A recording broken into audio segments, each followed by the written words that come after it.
All members who wish to participate in the debate to press their request to speak buttons now.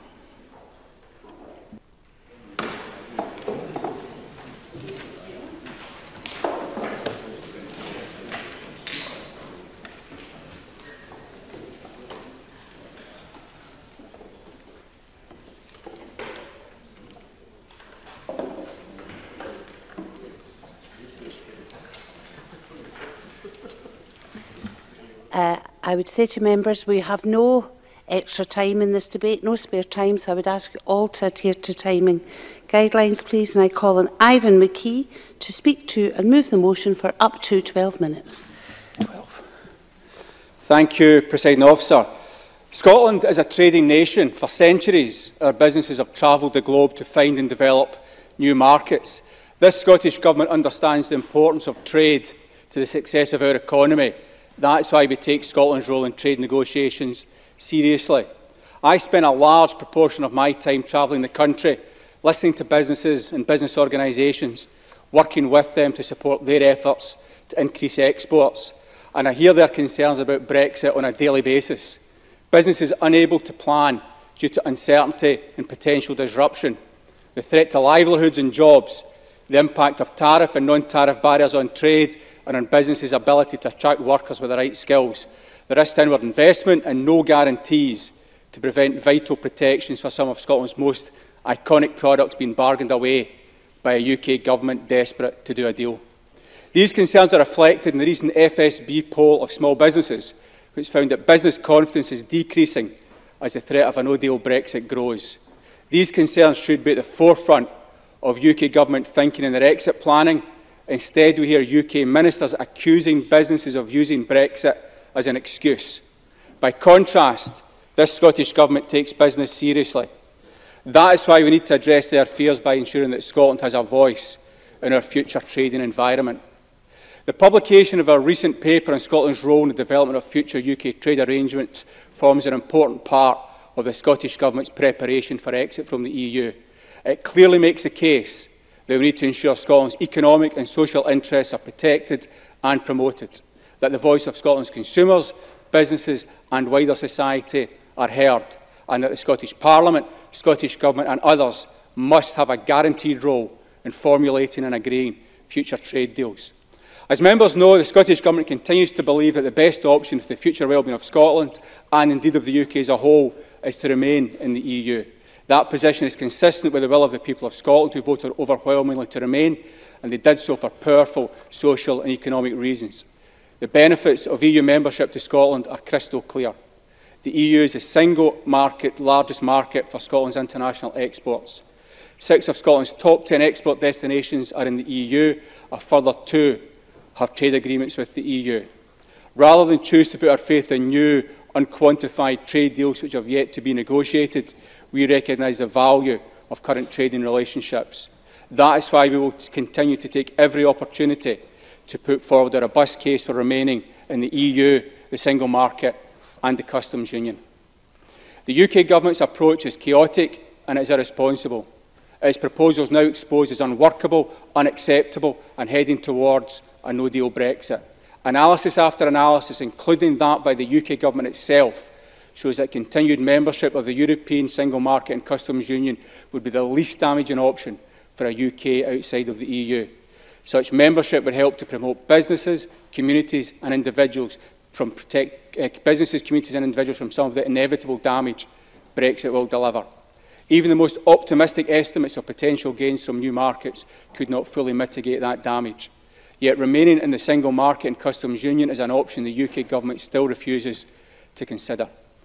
Presiding Officer, the risks we are facing are not of Scotland's making, but as a responsible government, we need to make preparations for all possible scenarios, including leaving the EU, single market and customs union.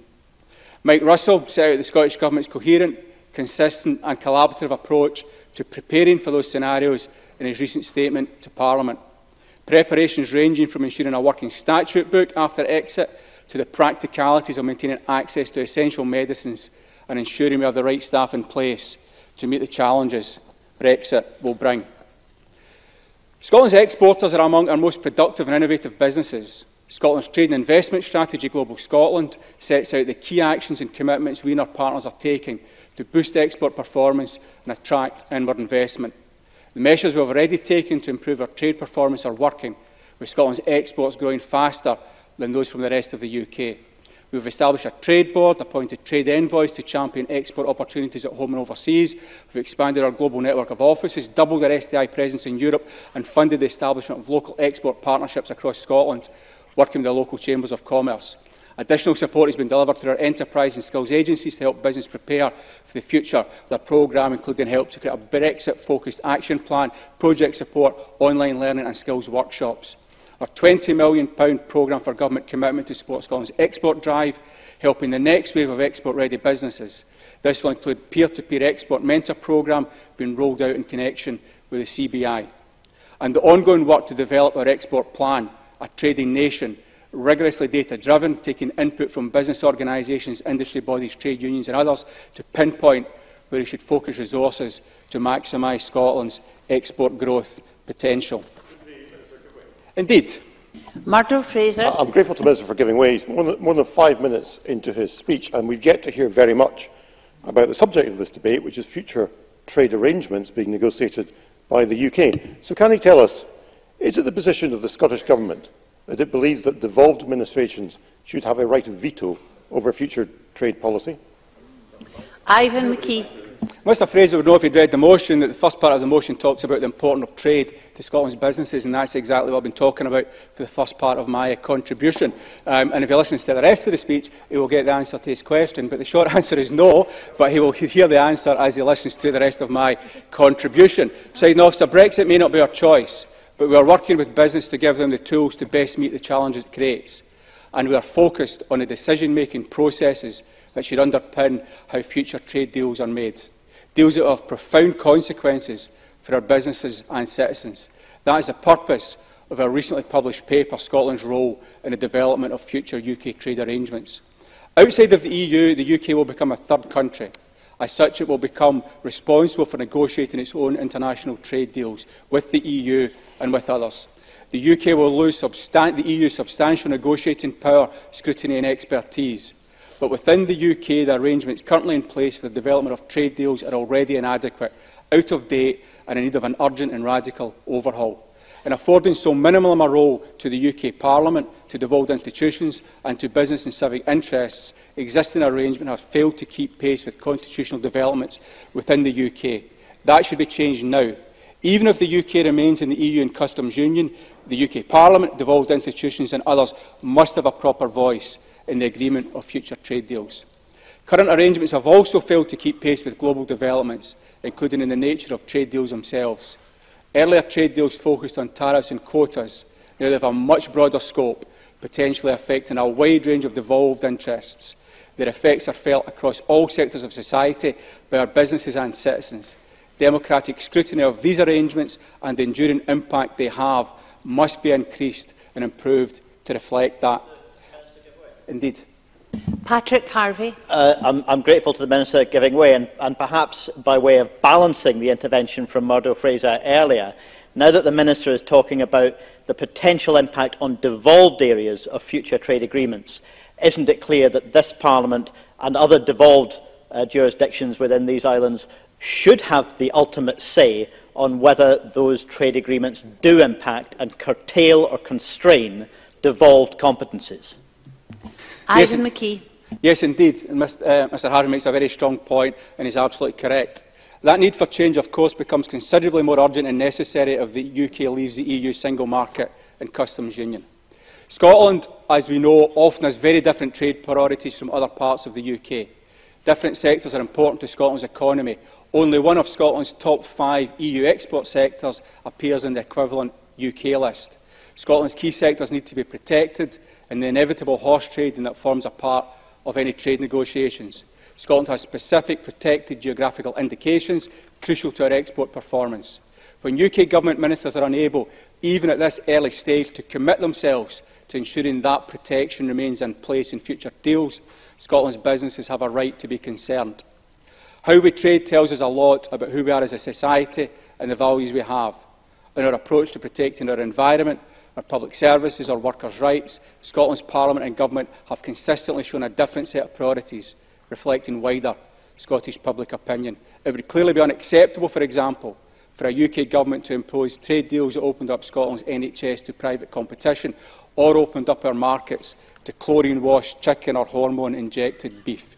Scotland needs a voice at the table to ensure our priorities are not ignored. The development, conduct and content of future trade deals will increasingly have very important implications for Scotland. Yet the UK Government is making no proposals for to change existing and out-of-date arrangements. That cannot be right.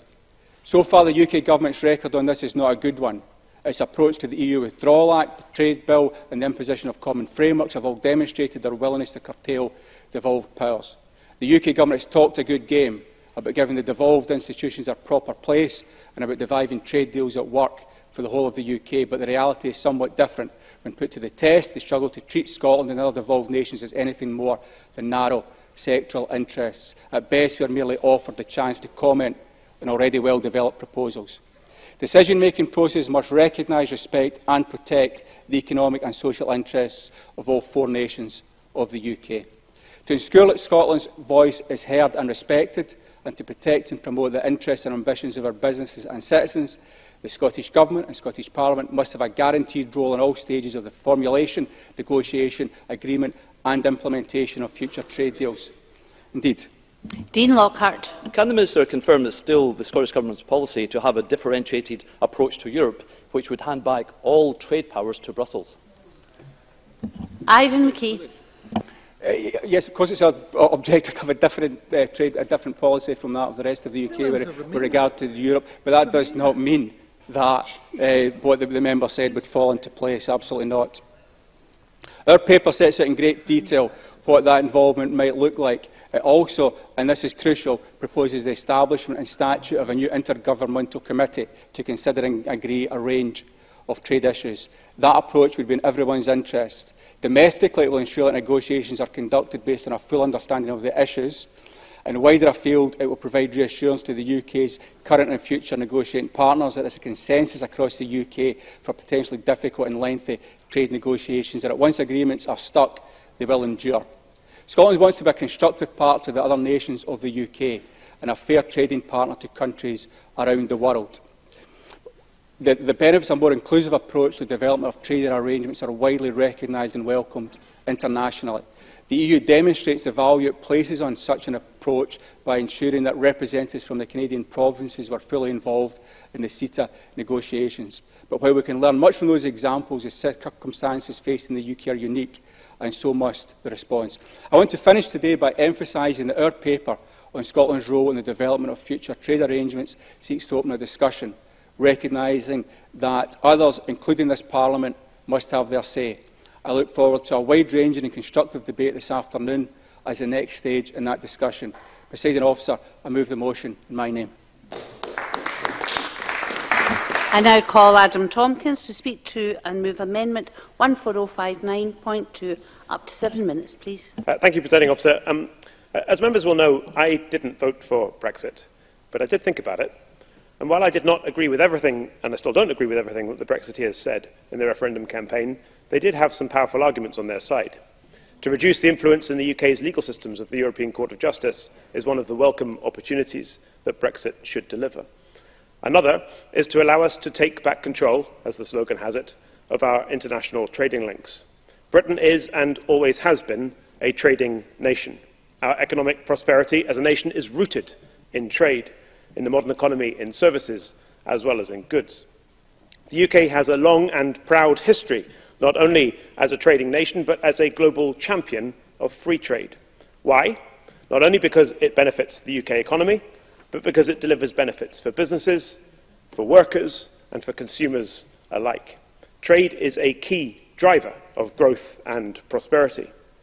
It is linked directly to jobs. Free trade leads to higher wages, economic growth, business efficiency, higher productivity, knowledge exchange, and innovation across the globe. And at the same time, free trade ensures that more people can access a wider choice of goods at lower cost, making household incomes go further, especially for the poorest in society.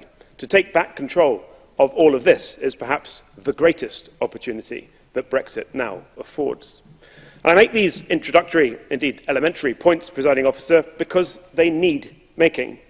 We face today not only a rising tide of protectionism in a number of the world's major economies, but also, closer to home, real antipathy, especially on the hard left, to the idea of free trade at all. The Finance and Constitution Committee, taking evidence on the UK's trade bill, has heard from a number of individuals and organisations that international free trade is a threat, not a route map from poverty to prosperity, and that it should be resisted, not welcomed. In 1 minute. And that theme was echoed, I thought, in Patrick Harvey's amendment for today, albeit that amendment was not selected for debate. There are members of this Parliament, Presiding Officer, who don't believe in growth and who would seek to resist the role of free trade in delivering it. Those of us who are economic liberals who believe in free trade would be making a mistake if we assumed that the argument for it had been won and can be taken for granted. Happily give way to the Minister. Ivan McKee. If Adam Tompkins is so keen on extolling the virtues of free trade, with which I agree, why is he supportive of the largest single backward step we've ever taken away from free trade, which is Brexit? Or are we about to hear a reconversion in his conversion back to being a Remainer? Indeed. Adam Tompkins. Absolutely not. I mean, Brexit delivers exactly the opportunity for Scotland and for the United Kingdom as a whole to trade more freely with the whole of the rest of the world's economy, including all of the fastest growing economies in the world, which are outside of the EU. As a trade minister, one would have hoped might know. Presiding Officer, it has always been our firm belief, and it continues to be on these benches our firm belief, that Brexit can and must be delivered compatibly with the United Kingdom's devolution arrangements. And this means respecting what is properly devolved to us, but it also means respecting what is reserved to Westminster. Under Schedule 5 to the Scotland Act, international relations, including relations with the European Union, and the regulation of international trade are all expressly reserved to Westminster. These are matters, Presiding Officer, not for us, but for our parliamentary colleagues in the House of Commons. They are matters in respect of which Scotland is, of course, fully represented, but not by the Scottish Government, but by the 59 MPs Scotland elects at every general election to serve in the House of Commons. Respecting all this is part of what respecting devolution means. And if this constitutional reality had been the foundation on which the Scottish Government's paper, Scotland's Role in the Development of Future UK Trade Agreements, had been based, that paper would have commanded far greater support, not only across the political parties here, but in Westminster and Whitehall too. I fear I don't have time. I'm sorry, Mr. Scott. But this is the paper, of course, of an SNP government. So, of course, it doesn't respect the boundaries of devolved competence at all. Rather than being based on the division of powers and responsibilities set out in the Scotland Act 1998, it takes a wrecking ball to the Scotland Act. For example, on page 5 of the document, we read this, and I quote, "The conduct and content of future trade policy, negotiations and agreements have very important implications to Scotland, and it is vital that the Scottish Government is fully involved in the process for determining them." That's a nationalist power grab, Presiding Officer, asserting as it does that the Scottish Government must be fully involved in the processes for determining policy that is expressly reserved to Westminster. Worse, not merely content with trampling all over reserved competence, the SNP are demanding a series of 5 vetoes over the exercise by UK ministers of their powers. According to this document, let me make the point. According to this document, the agreement of the Scottish Government should be required, not merely sought, but required, that's what a veto is, Mr. Russell, before any proposed trade deal is prepared, negotiated, ratified or signed. Now, the Scottish Government's motion for today calls on the Parliament to support the idea that we should support international best practice in the negotiation of trade deals. But what the Scottish Government propose in this wrecking ball of a paper goes significantly further than international best practice, even in mature federal jurisdictions such as Canada. In Canada, the provinces are consulted by the federal government about the federal competence of international trade and international relations. The provinces are consulted. They don't have a veto. The Scottish Government is proposing not merely one veto, but a series of 5 vetoes on a matter which is not even devolved. Presiding Officer, we agree with the Scottish Government that international best practice should be observed as the United Kingdom unfolds its future trade partnerships and negotiations. But international best practice is not understood by the Scottish Government. Indeed, in their paper, it has been misrepresented by the Scottish Government. International best practice has been articulated recently to the Finance Committee of this Parliament by UK Government ministers, such as the Minister for Trade, George Hollingbury, who said this, and I quote, "I confirm that it is the Department's clear, as the Department of International Trade's clear intent and desire to take the concerns of the Scottish Government and the other devolved authorities about their trade policy extremely seriously. These are," he said, "very important industries. There are," he said, "very important industries in Scotland and very important issues to consider. And we," he said, "will continue the contacts at official level at as deep a level and for as long a time as we can, so that we can shape our overall trade policy such that it reflects the interests of the devolved authorities." That's exactly what international best practice requires. It's exactly what the United Kingdom Government has agreed to, and it's exactly, Presiding Officer, and I'll close with this remark, it's exactly what our amendment to today's motion calls for.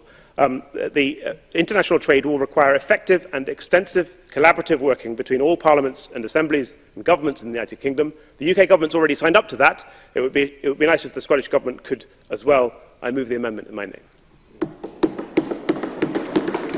I call Jackie Bailey for up to 6 minutes, please. Presiding Officer, the only word to describe current Brexit negotiations is shambolic. I am perhaps being too kind. We are witnessing a Prime Minister who is out of her depth in negotiations with the EU. Her Chequers proposals lies in tatters. The prospect of no deal becomes increasingly a reality, and her Tory cabinet are more interested in fighting amongst themselves than in getting the best possible outcome for the country. Now, the chaos and uncertainty is bad for business, it's bad for the economy, and it's bad for the people of this country. And do you know, with 6 months to go, it doesn't look like it's getting any better.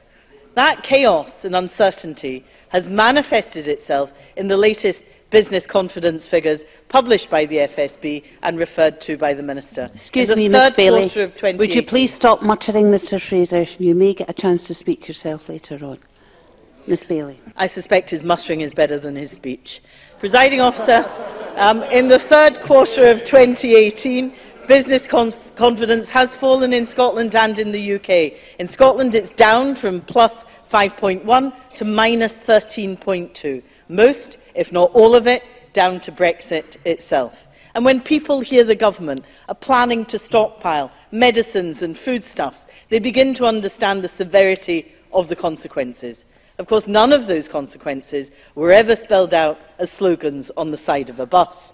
So we need to avoid rushing headlong into a disaster for our economy and for jobs. And one of the essential pieces of legislation to try and avoid this is, of course, the trade bill. Let me say at the outset that the Scottish Labour Party is pro-trade and pro-investment. We want to see the Scottish economy flourish and grow, and that means support for exporting, support for inward investment to create jobs and economic growth. And we know that trade is fundamental to economic growth. An outward-looking economy will lead to future prosperity. But we really need to do better now, never mind in the future. Only something like 70 companies account for about 50% of our exporting, and that's simply not good enough. Economists tell us that we do the most trade with our nearest neighbours, and we do some £12 billion of trade with the EU. We need to deepen and broaden that activity. So the trade bill should provide the framework for how we do trade deals in the future. A strong economy post-Brexit will depend on us having a robust and progressive trade policy that actually reflects the interests of the devolved administrations as well as the UK government. But unfortunately, the trade bill falls short on that ambition. There are two main issues I want to touch on, Presiding Officer. The first relates to openness and engagement. What the UK government is proposing is akin to doing deals behind closed doors. Now, in Scotland, indeed across the UK, we have a wealth of talent and experience in NGOs, in trade unions and in business. They should be central and involved in this. And if we're being brutally honest, there is little capacity and experience in Whitehall to negotiate trade deals because we haven't had to do it for 40 years. Let's look at what CBI Scotland had to say. They call for the setting up of a formalised engagement architecture for the UK that uses trade expertise from Scotland and across the UK, especially from the private sector. I see nothing like that proposed in the trade bill. The second substantial issue is about the impact on devolved competence. It doesn't really help, and Adam Tompkins will understand this as a constitutional lawyer, that the trade bill and EU withdrawal bill deviates from the Scotland Act of 1998 in the definition of devolved competence. That creates confusion and uncertainty and perhaps more work for lawyers. But whilst competence for international trade agreements does rest with the UK government, I think we all can agree that the complexity and extent of modern agreements means that they will directly impact on devolved competence. There are some examples that we've all shared: food standards, animal welfare standards, access to fishing waters, regulatory and oversight bodies. The list goes on. It is essential and right that devolved parliaments are consulted and that consent is sought. The Tory government has singularly failed to make clear that its powers do not allow for ministerial overreach and that UK ministers cannot amend laws that are a matter of devolved competence without consent. Instead, what we see are sweeping Henry VIII powers, and I know the SNP like those as well, to modify primary legislation. And I'm very clear that the Tory government shouldn't be allowed to ride roughshod over devolved areas of responsibility and use their powers to undermine the devolution settlement. That said, I do not expect the Scottish Government to have a right of veto either. The business community, the whole of the country, expect joint working, consultation, yes, robust debate and discussions before and during the process. They want us to come to agreements about what's in the interest of Scotland and the whole of the United Kingdom. And to do that, we need government machinery, perhaps a more robust version of the Joint Ministerial Committee, where agreement can be reached in the interests of the whole country. And unless there is formal and agreed machinery, a statutory role for the Scottish Parliament and Government in the UK Trade Bill, we will not agree to legislative consent. I call Patrick Harvey for up to 6 minutes, please. Thank you, Presiding Officer. Well, 3 speeches in, and I've already heard something from everybody that I can agree with. Jackie Bailey's excoriating demolition of the chaos of Brexit could not be more accurate. The Minister very clearly making the case why the devolved countries of these islands do need a meaningful input into future trade agreements. I couldn't agree with more. And Adam Tompkins very clearly expressed his regret that Parliament doesn't today have the opportunity to debate my excellently worded amendment. And I, of course, agree with him on that. Look, we, of course, have political and ideological differences from left to right of the spectrum and for a more and less concerned attitude on environmental and green issues.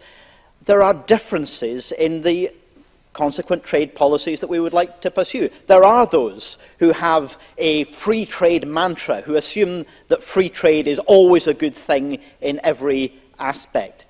And just as Greens often criticise a single-minded and a myopic obsession with GDP growth, which measures only one thing and tells you nothing about the diversity of the impacts that economic activity is happening, we also critique the idea that simply ever-growing volumes of ever-freer trade are an objective good. There will be benefits that come from that activity, but there will also be harms, social and economic harms that come from that activity.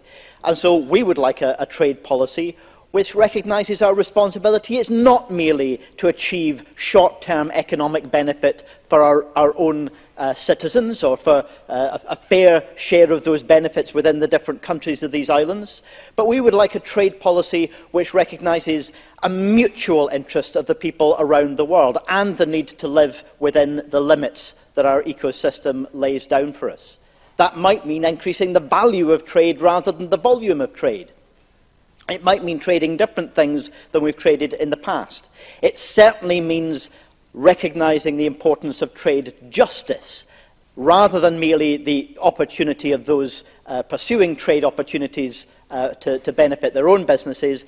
The need to achieve trade justice is one which is about the relationship with those we're trading with, not merely the interests of those in this country who wish to increase their exports. So there is this range of philosophical, political and ideological objectives when we debate trade and the future of trade within our economy. And that difference of views is exactly why the process of agreeing trading arrangements needs to be transparent and democratically accountable. I would like to make a contrast, not with whether we decide these things in a multilateral basis in future within these islands or merely within the UK. Let's contrast it with the way these things are decided at EU level. And there are those who are implacably hostile to everything the European Union represents. I don't think they're the majority here. But when TTIP, the Transatlantic Trade and Investment Partnership, was being debated at European Union level, and when member states, including the UK, were supporting TTIP, a great wave of concern grew up across the European Union, in this country and in many other countries, about the impact of TTIP, about the lack of accountability in some of the legal decisions that would be made, with panels of corporate lawyers essentially deciding behind closed doors any dispute resolution mechanisms. And the need was brought to have these ideas challenged. The European Parliament was able to do that. People were able to campaign, take their concerns to their political parties, to their domestic representatives at home, and to their MEPs. And the European Parliament won the case on behalf of the public interest on that occasion. It doesn't always happen. Of course, it doesn't always happen that kind of public concern wins out. But it was at least a possibility.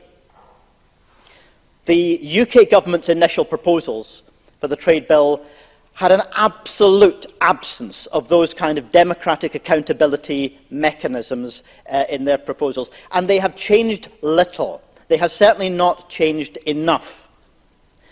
Now, of course, Adam Tompkins and others may make the case, trade policy is a reserved matter. Trade policy is a reserved matter, end of story.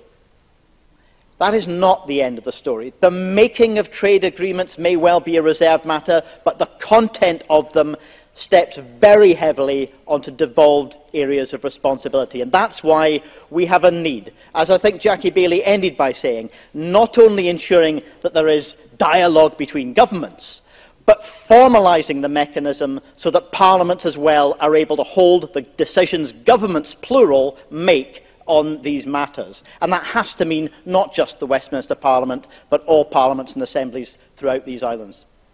I'll finish, Presiding Officer, just by flagging up quite what some of the ardent Brexiteers are looking to do. In preparing for the visit of Liz Truss, the Chief Secretary to the Treasury, to the Finance and Constitution Committee this week, I was reading a speech she made at the far-right libertarian Cato Institute recently. I had to choke back my incredulity at some of this absurd speech. The Cato Institute, which is deeply implicated with those who've made a killing by kicking off the climate denial industry, who've argued against sensible environmental measures to protect the public interest.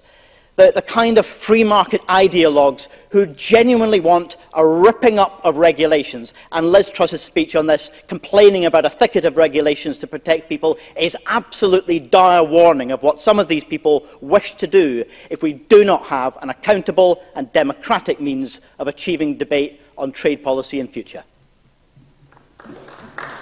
I call Tavish Scott for up to 6 minutes, please. Presiding Officer, there are many speeches being made in Blackpool today, but the one that will probably lead the news tonight is what President Trump is currently saying in New York at the General Assembly of the United Nations.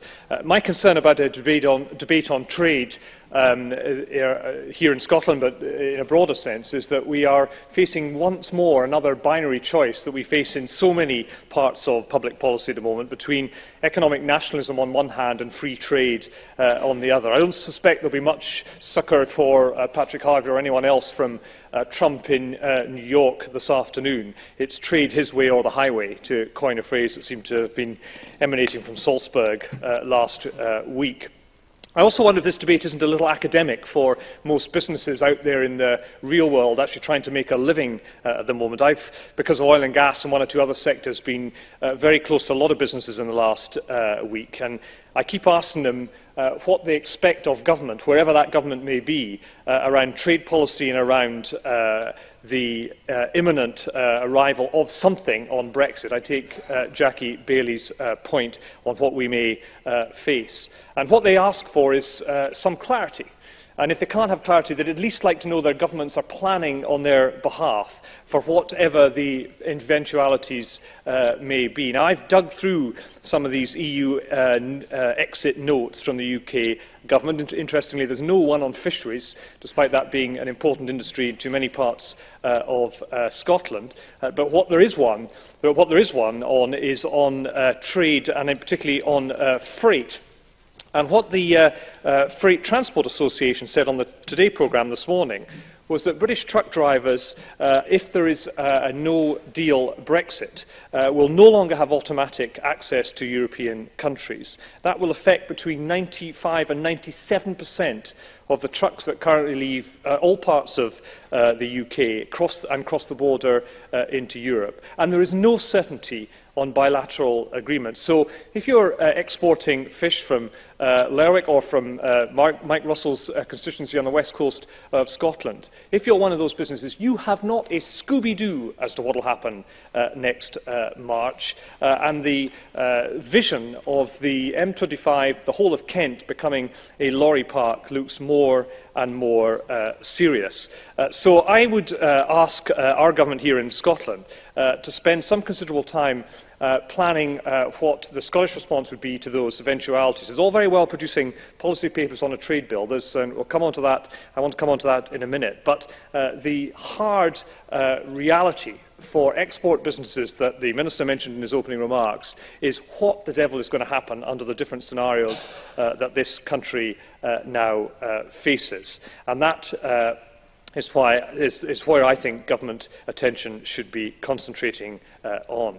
The second point I want to make is on intergovernmental machinery, a topic that a number of us under Bruce Crawford's chairmanship in a previous Parliament spent all too much time on. And there's nothing much in here on that. And I'd encourage the government to do rather more on that, because what this document doesn't include is anything on any kind of dispute resolution mechanism. That's what does happen in most international countries, in federal structures or in quasi-federal structures. It's the advice that the Constitutional Committee under Mr Crawford's chairmanship took over many weeks in the last Parliament. And I think it's the crux of this issue. Had our motion been, our amendment been selected today by the PO, I'd have talked to that in more depth. But it just seems to me that any normal functioning country, and we are not that at the moment, I fully grant you that, but any normal functioning country looks closely at the mechanisms and constantly refines them, yes, of course, into how governments in the different parts of the UK, can work on that. It's not about vetoes, it's about dispute resolution. And that is the experience of international affairs. The Canadian example is clear on that in relation to the role of the provinces and the way in which the federal structure ultimately decides policy. And that is the bit that I wish government would take away from this debate today in the area of intergovernmental machinery. The last point I want to make is where we are in terms of the Brexit negotiations and why that matters. And it's because of those businesses who seek that clarity that no longer exists and never has.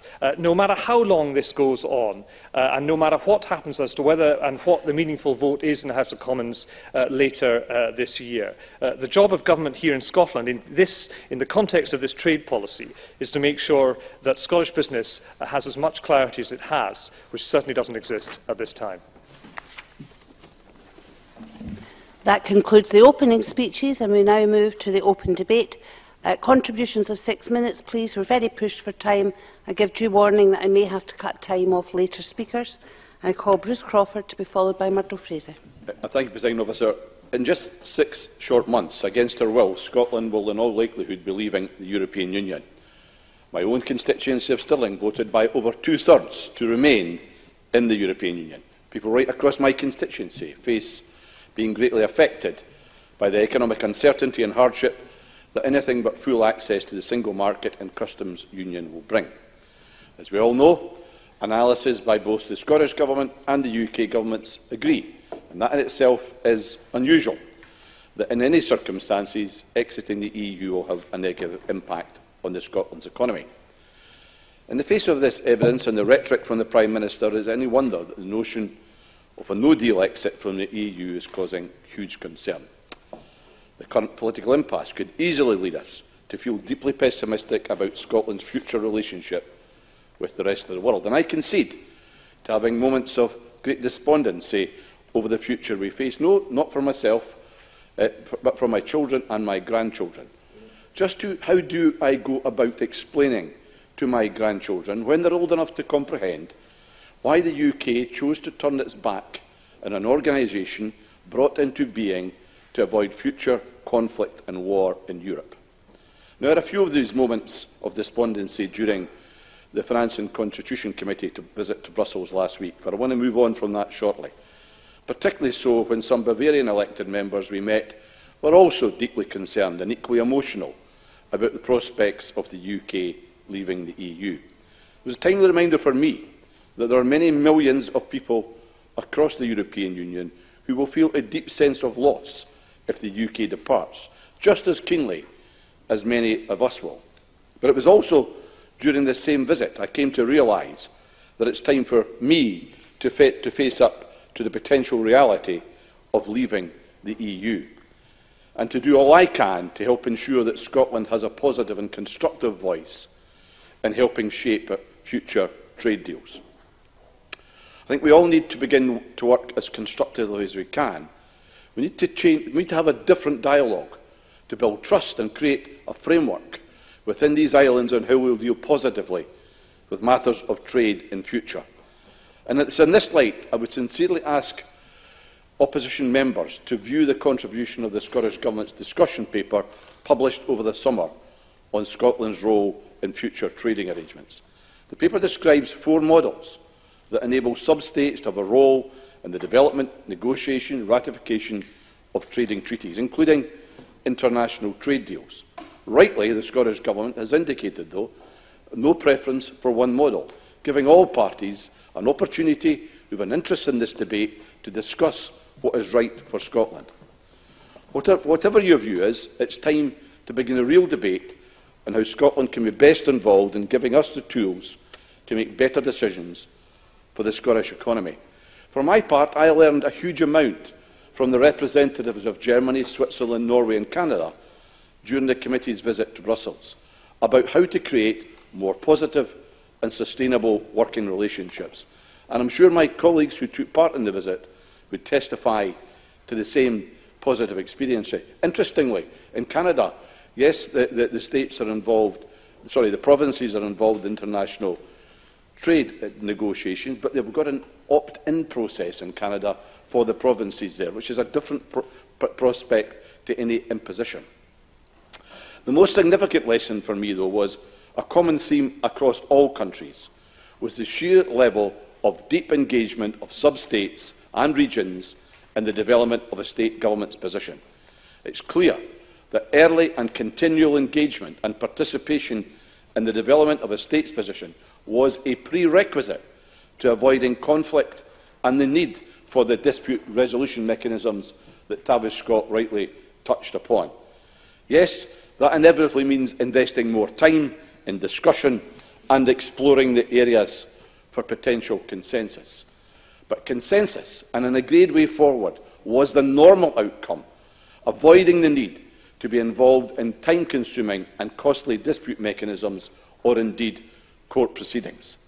The fact that the structures for seeking agreement were formally laid down in statute, recognising the distinctive role and responsibilities of the state and sub-state, I have no doubt, added to obtaining successful outcomes.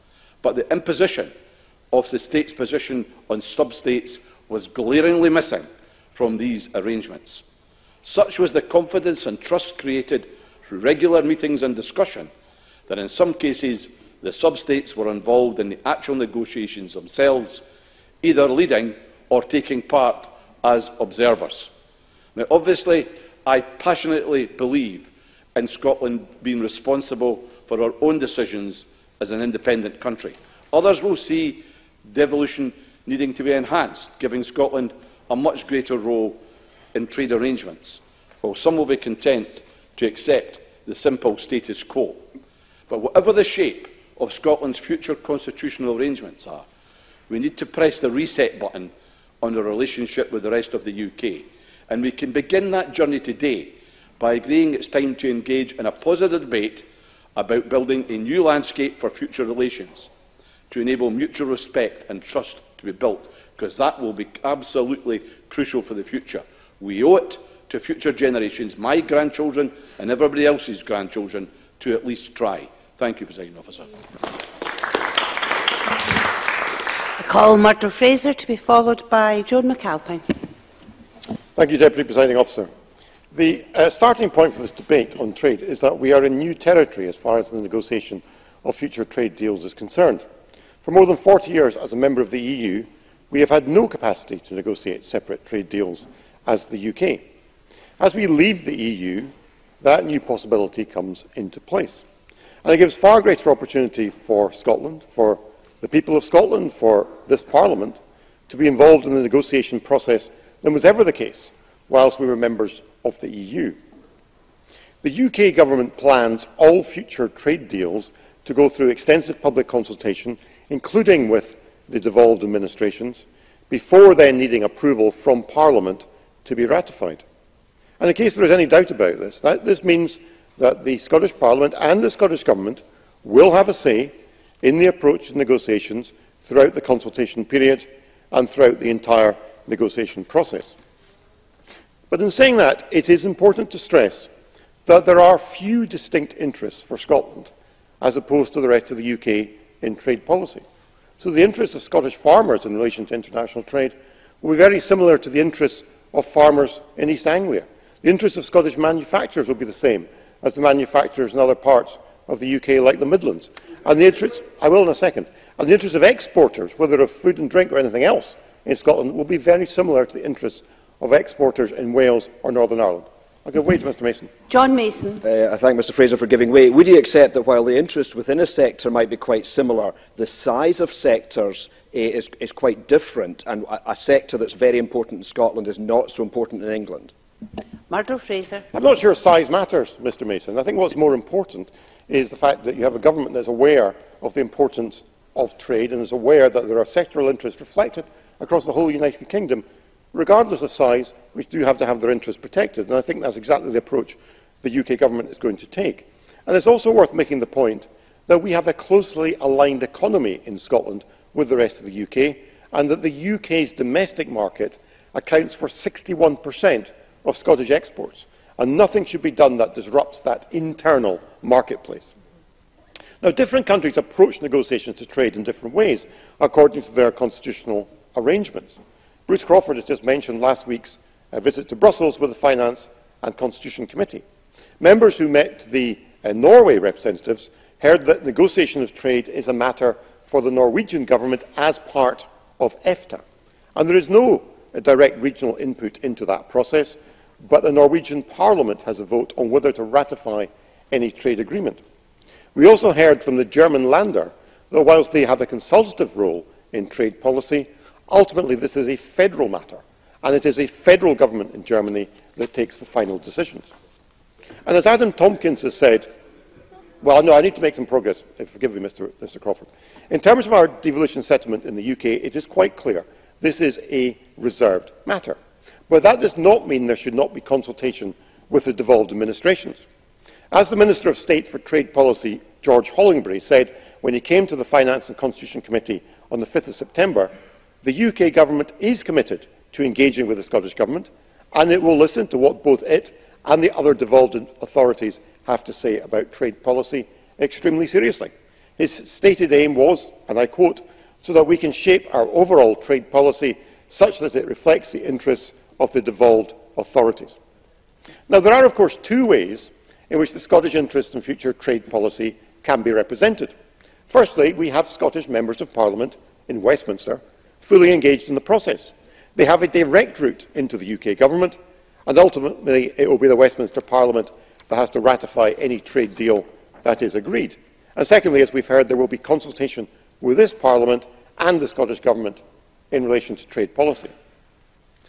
But what, however, is clear from the UK Government's approach is that while there will be a consultative role for the Scottish Parliament and the Scottish Government and with other devolved administrations, what there will not be is a right of veto over trade policy, because that would not be in line with our constitutional settlement and would not be respecting the devolution process. And consultation should not stop at a government or parliamentary level.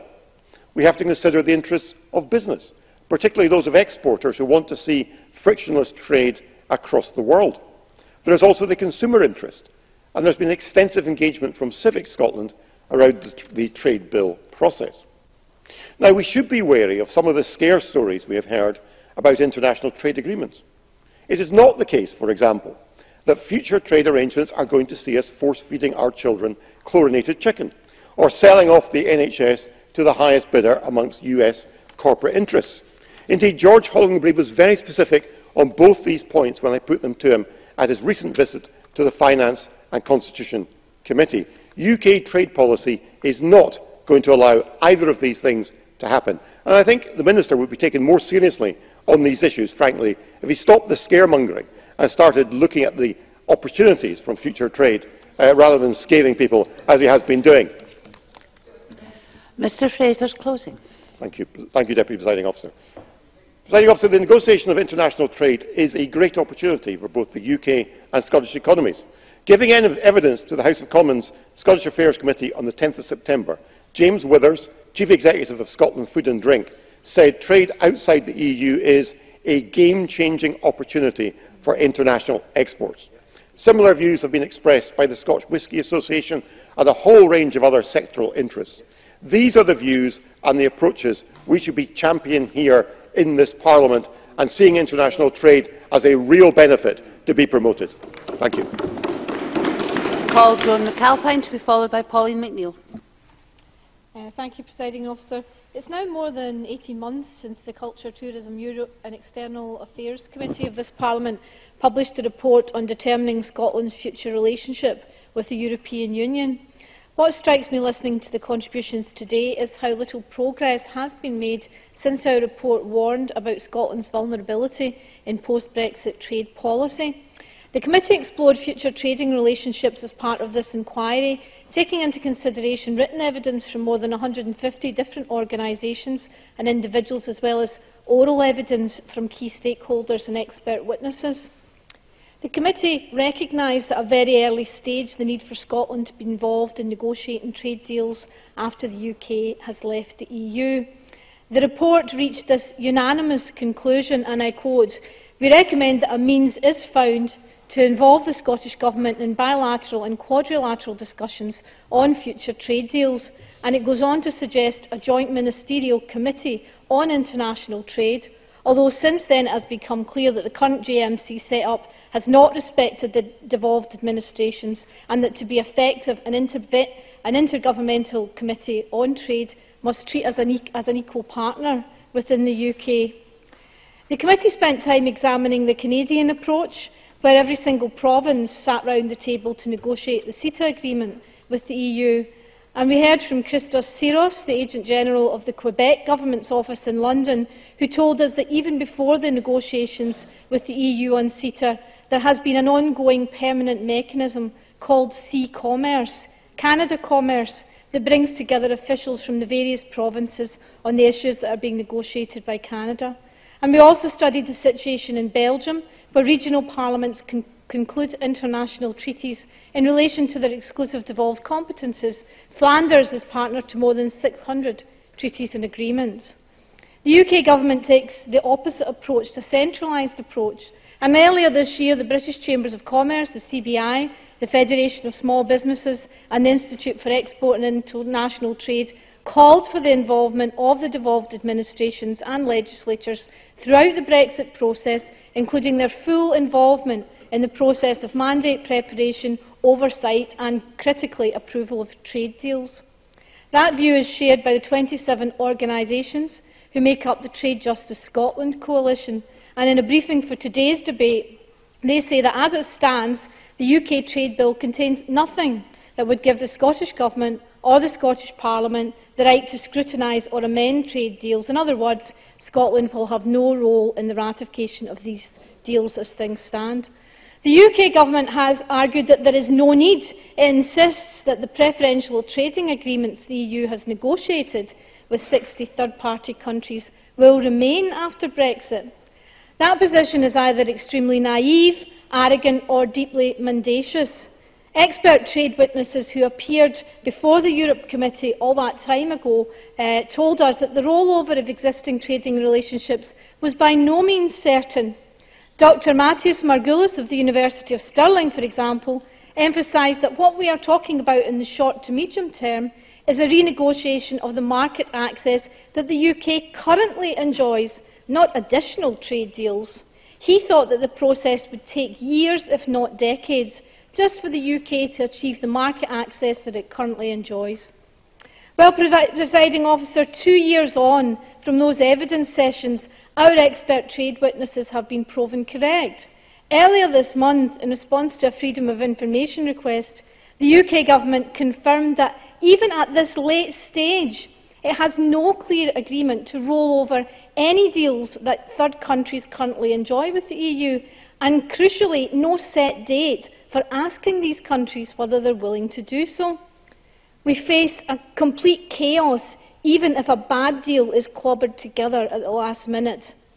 The clock is ticking, Presiding Officer. It's ticking for Scotland's exports to the EU and around the world. It's ticking for our NHS, which could be served up to private medical companies in a free trade deal with the US.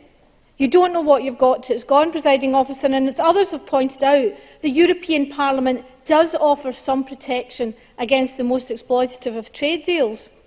For example, the Parliament currently must sign off trade deals negotiated by the EU Commission, and they have a robust scrutiny whereby individual MEPs are able to look at confidential trade documents which potentially impact on their constituents.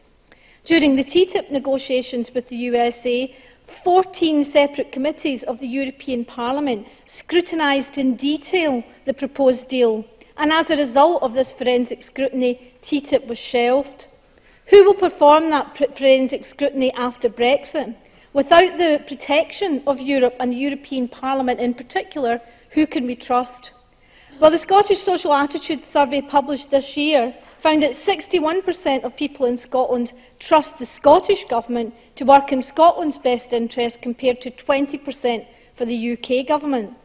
That is why it's absolutely crucial that this Parliament, every single member of it, gets the chance to scrutinise future trade deals, and that the Scottish Government, which represents us, gets the chance to scrutinise the impact of those future trade deals on the citizens of Scotland. We are elected to protect our constituents, and that includes protecting them against secret international deals which could destroy their livelihoods, their public services and even their health. Thank you very much.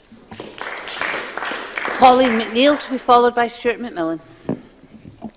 Presiding Officer, we are 6 months from the Brexit deadline of March next year, and we are not that much clearer about the manner of how the UK will leave the European Union, nor do we have a detailed model for trade policy to replace the structures of the European Union. The Chequers deal appears dead in the water, no matter what I think of it. The concluding summit in Salzburg last week, Donald Tusk said bluntly that the economic aspect of May's Chequers blueprint for Brexit will not work. We are only now beginning to realise the full range of implications of leaving the European Union, and I have to say, in the main, it looks bleak to me. Trade arrangements, of course, are at the heart of any deal, the rules and agreements for business to operate across the world, and they have major implications for domestic policy, and it is probably a central issue for this Parliament. But the trade bill as it currently stands is unacceptable in its current form, and it should be unacceptable to most Democrats.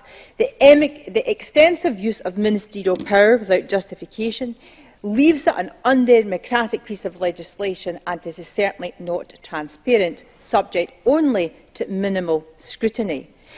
We are asked to respect the result of the referendum. I cannot respect the way in which the UK government has chosen so far to take us out of Europe. There must be respect on all sides.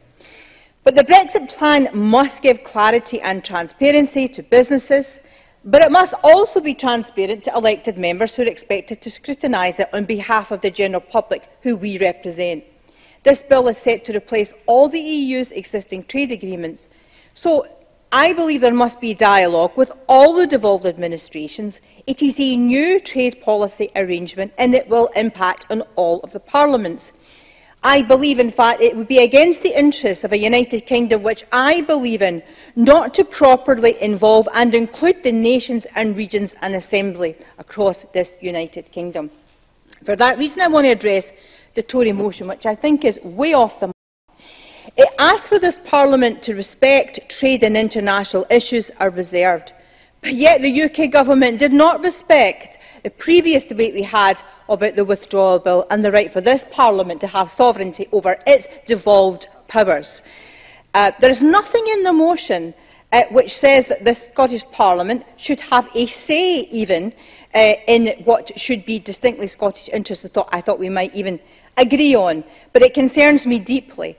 I certainly would not be arguing for a veto, but I think it's totally undermining the devolution settlement and the United Kingdom if the Tories do not recognise that in the new arrangements it's really important to redefine what we mean being part of a United Kingdom and give this Parliament its say in the creation of the new trade agreements. Without that, it is very, very difficult to respect the outcome of a referendum where we've had virtually no say in the construction of these new arrangements. I think it's very hard for ordinary people to follow how this is playing out. According to the Times this week, Philip Hammond and Greg Clark called for businesses to be given more help to adapt to the new system of immigration. They argued against a cliff edge, and rightly so. I think that's the right argument to make. But they've lost the argument, it would appear. They're not backed by other Remainers in the Cabinet, and they've simply stopped speaking up for many businesses who are deeply concerned about a new immigration policy which does not address their needs. It's no secret that Scotland has a rapidly ageing population, and we have many industries which rely on a lower set of skills. The pensioner population is expected to rise by 20% over the next 25 years, and that's in marked contrast to the working population. So there are differential characteristics of the Scottish nation which are not the same as the rest of the United Kingdom. This must be addressed in any future arrangement. So last week, the Home Office commissioned the Migration Advisory Committee report, which said that Scotland's economic situation is not sufficiently different to the rest of the UK to justify a different policy. This is simply not true. The proposals in the report suggest that blocking almost all workers coming to the UK with a new immigration system focused on attracting highly skilled staff. Matthew Fell, CBI UK Policy Director, said the plans outlined for low-skilled workers are inadequate and risk damaging labour shortages. I think this is quite an important point for our Tory colleagues to get across to the UK Government. Jane Grattan, British Chamber of Commerce, said any sudden cut-off of the European Economic Area skills and labour would be concerning, if not disastrous, for firms across a wide range of regions and sectors. And Brian Berry, Chief Executive of the Federation of Master Builders, criticised the ideas, suggesting they could devastate tens of thousands of small construction firms that rely on labourers from the EU. So there is a long way to go, I think, before a new immigration system is fit for purpose and fit for our own country. In my final 30 seconds, Presiding Officer, I just wanted to mention and declare my interest as a member of the GMB that the trade unions have had an important role in questioning what industries might be under threat. The Trade Remedies Authority just be set up under the Trade Bill. It has to deal with crucial sectors for the Scottish and the British economy. Steel and aluminium are already subject to tariffs from the United States, and the same is true of ceramic and tableware, where high tariffs already have been announced. We do need a close relationship with EU trade policy. It's clear that the US will not give us preferential treatment. And there you must conclude. I'm so sorry, there's not a second in hand. I now call Stuart McMillan to be followed by Gordon Lyndhurst. Mr McMillan, please.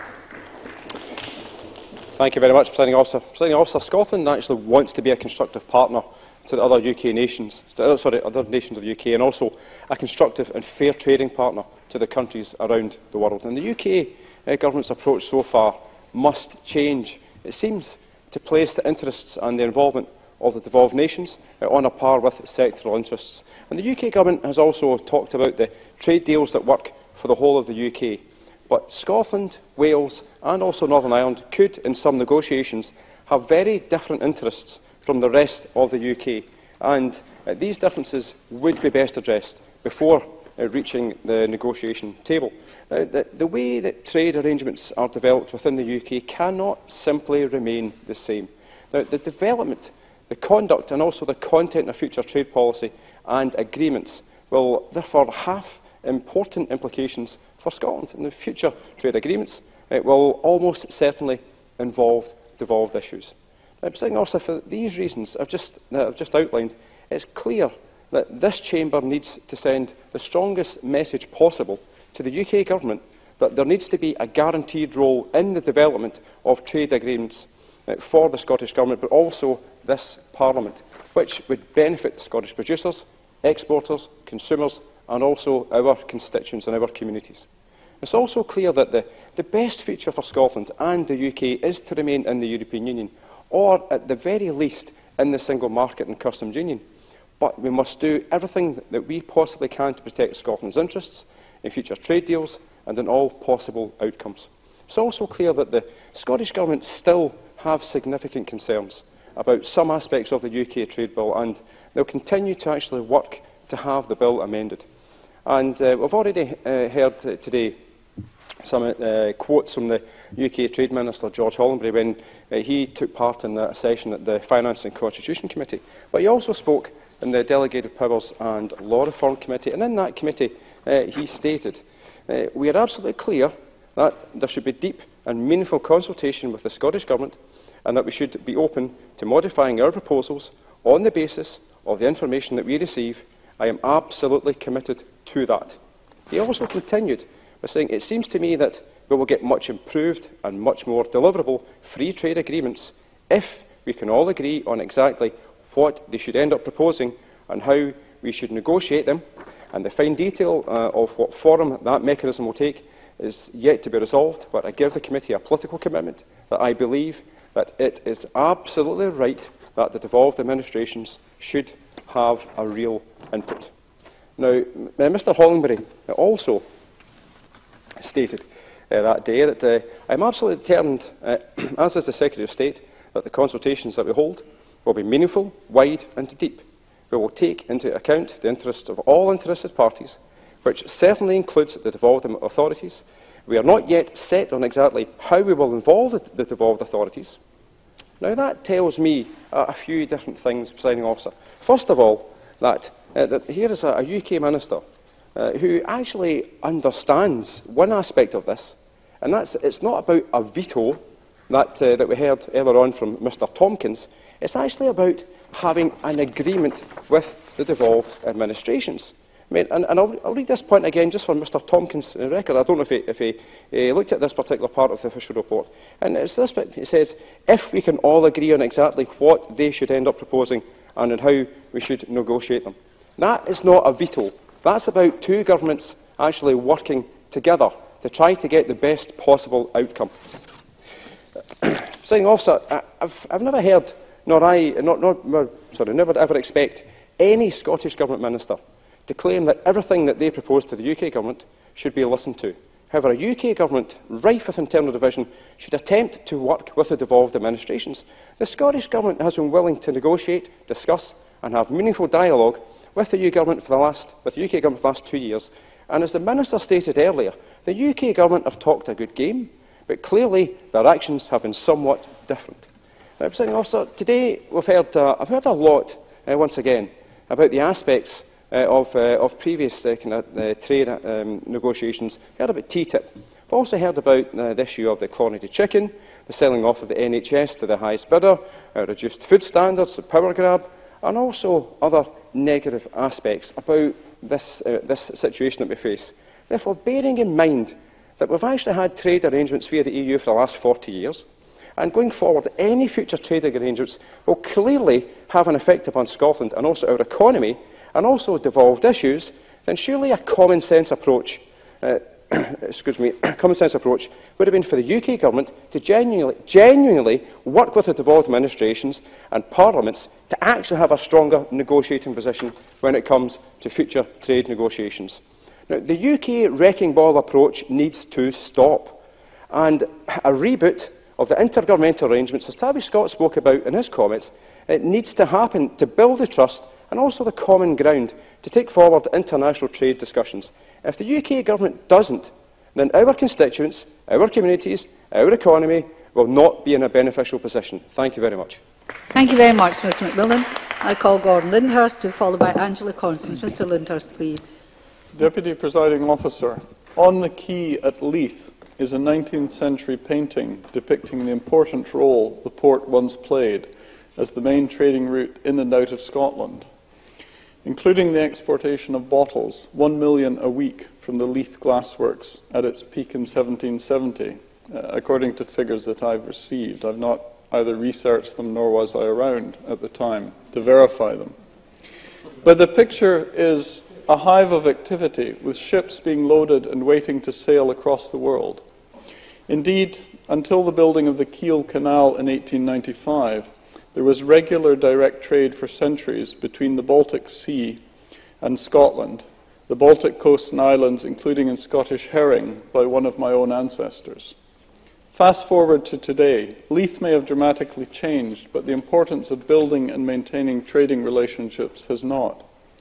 And Scotland now has a fantastic opportunity to play a key role in a more ambitious UK trade policy as we leave the EU. We are an outward-looking country with a distinct culture, providing products and services desired around the globe. The beauty of the sort of open and free trade that the UK has always been in the driving seat for as a member of the EU, where our businesses get the chance to export and show off their products around the world. But more than this, our consumers are offered a wider range of products at more competitive prices, where jobs can be created as a result of investment into this country. We look forward to much more of this in the coming years. On paper, of course, the EU negotiating position is formidable. 500 million citizens, one market. However, with 28 different member states having their own interests, negotiations can be made very cumbersome indeed. Just ask the Canadian government, which struggled on for 7 long years before the EU eventually agreed to a deal that has now provisionally been in place for 1 year. Only for Italy's new government this summer to threaten not to ratify it, enough to bring the deal crashing down around all member states. Instead, Scotland's voice will be stronger as part of a more agile United Kingdom of closely aligned economies that can mould trading relationships around interests closer to home. Part of a... Certainly. John Mason. I thank the member for giving way. While he argues that the UK might get a better trade deal, would he accept that there's at least a risk that the UK will get a poorer trade deal than the EU can manage? Gordon Lyndhurst. Well, what we will have as a result of leaving the EU is the ability to have a more ambitious trade drive, and we've already made our intention clear. So it will free us up to negotiate proper deals. Consultations are already underway, which give all Scots the chance to comment on what they want to see from proposed deals with the USA, Australia, New Zealand and the Pacific countries. These are the sorts of opportunities we've not had for some 40 years now as a result of being locked into the EU. And although the Scotland Act 1998 categorises international trade as a reserve matter, Scottish Government officials regularly engage with UK Trade Department officials. They can offer devolved expertise on a range of issues, and this can be valued by the UK Government and found valuable in its own positioning. It can be hugely important in light of the potential negotiations in front of us, with vast untapped potential for broadening our horizons, not least because the IMF predicts 90% of growth in the next 10 years will be outside the EU. And there are significant gaps where the EU has failed to deliver free trade and investment deals. For example, the lack of a comprehensive trade deal with India, with its 1.3 billion people and marketplace. Not at the minute, please. I'm seeking to make progress. Turning to India, its 1.3 billion marketplace with which the EU has failed to make a comprehensive deal is exemplified in some of the export statistics. Scottish exports to India sit at only £235 million, compared to exports to the small country of Luxembourg of £370 million. That tells us there is much, much more to be done on the world stage. Negotiating trade and investment deals after Brexit could therefore be a game-changing opportunity for international exports, as the Chief Executive of Scotland Food and Drink has said recently. But as well as looking to the future, more can be done now, as the Economy Committee in this Parliament found recently. Internationalisation is one of the government's 4 key priorities as set out in its 2015 economic strategy. And yet the same report found that Scotland needs 5,000 more companies to start exporting before it can move into the OECD upper quartile. SDI's own evaluation of international activities noted improvement in Scotland's trade performance, but a shortage of exporting firms compared to other parts of the UK. Our committee report summarised that while the theory and principles of Scotland's trade and investment strategy are sound, it lacks government commitment and financial backing. In closing, Deputy Presiding Officer, the SNP may like to talk about constitutional minutiae, but it should instead concentrate on how Scotland can give that commitment to helping businesses export while working with others to make us the great trading nation we know we can be. Thank you. I call Angela Constance to be followed by Neil Bibby. Ms Constance, please. Thank you, Presiding Officer. The point has been made repeatedly throughout today's debate that trade agreements are not just about how many goods at what price. In today's world, trade agreements reach far and wide. They encroach on public policy and impact deeply on our day-to-day lives, cutting across both reserved and devolved competencies. And if we believe in inclusive growth that values fairness and competitiveness, recognising that growing our economy and addressing inequality are not mutually exclusive but 2 sides of the same coin, then the calls for an ethical, transparent and democratic framework to scrutinise and agree future trade agreements should be heeded and indeed are timely. And if we believe in a modern participative democracy, now is the time to be clear about how the UK Government and the Scottish Government and other devolved administrations work meaningfully in partnership to both pursue and protect our collective and individual interests. Because, like it or not, the world around us is changing. And the Scottish Government discussion paper is quite simply just making the case that we need now to have better arrangements within the UK to pursue those interests. And we all know what is reserved and what is devolved. It is indeed written in black and white. However, life, unlike the print on pages of a law book, life isn't two-dimensional. Making decisions isn't a two-dimensional process. And what I know from experience is that 2 sets of ministers in 2 different governments reading out a list of what is reserved and what is devolved doesn't get us very far and actually delivers nothing for citizens. In the real world, reserved and devolved powers interact with each other and sometimes in competing ways. And now, while I have a simple solution to that conundrum, I will of course stick to the terms of today's debate.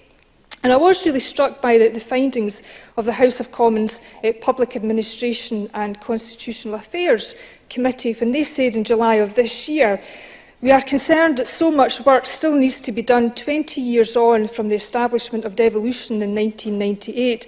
It is clear from the evidence to this inquiry that Whitehall operates on the basis of a structure and a culture which takes little account of the realities of devolution in the UK, and that this is inimical to the principles of devolution and good governance of the UK. So what that actually says to me, Presiding Officer, is that it's in everyone's interest for Whitehall to get with the devolution programme, and that the biggest barrier, as I see it, is that the UK government still doesn't really get devolution, and you need to understand devolution to respect it. And I wasn't a member of the Finance and Constitution Committee when George Hollingbery, the UK's Minister of State for Trade Policy, gave evidence a few weeks ago. But I did read his evidence with great interest, and I found some of his language illuminating. And I suppose, as an aside, I was rather wickedly amused that Mr Hollingbery got Mr McKee and Mr Mackay mixed up, as I thought that only happened to women.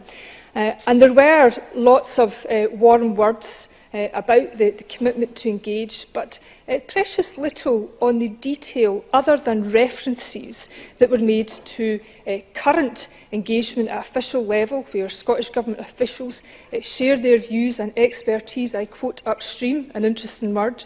There were deep dives on technical matters. The role of Scotland's 59 MPs and Territorial Secretary of States was discussed as well, but all of that is a given, and it was a poor deflection from the need to change how we currently work. And when Willie Coffey asked the Minister to give an example of how a devolved administration had shaped policy, the answer from a civil servant was, well, I'm sure that we could find some such example without actually identifying one. So what is needed, Presiding Officer, is a respectful and mature process where devolved administrations can be guaranteed a meaningful role in policy formation, negotiation, agreement and implementation.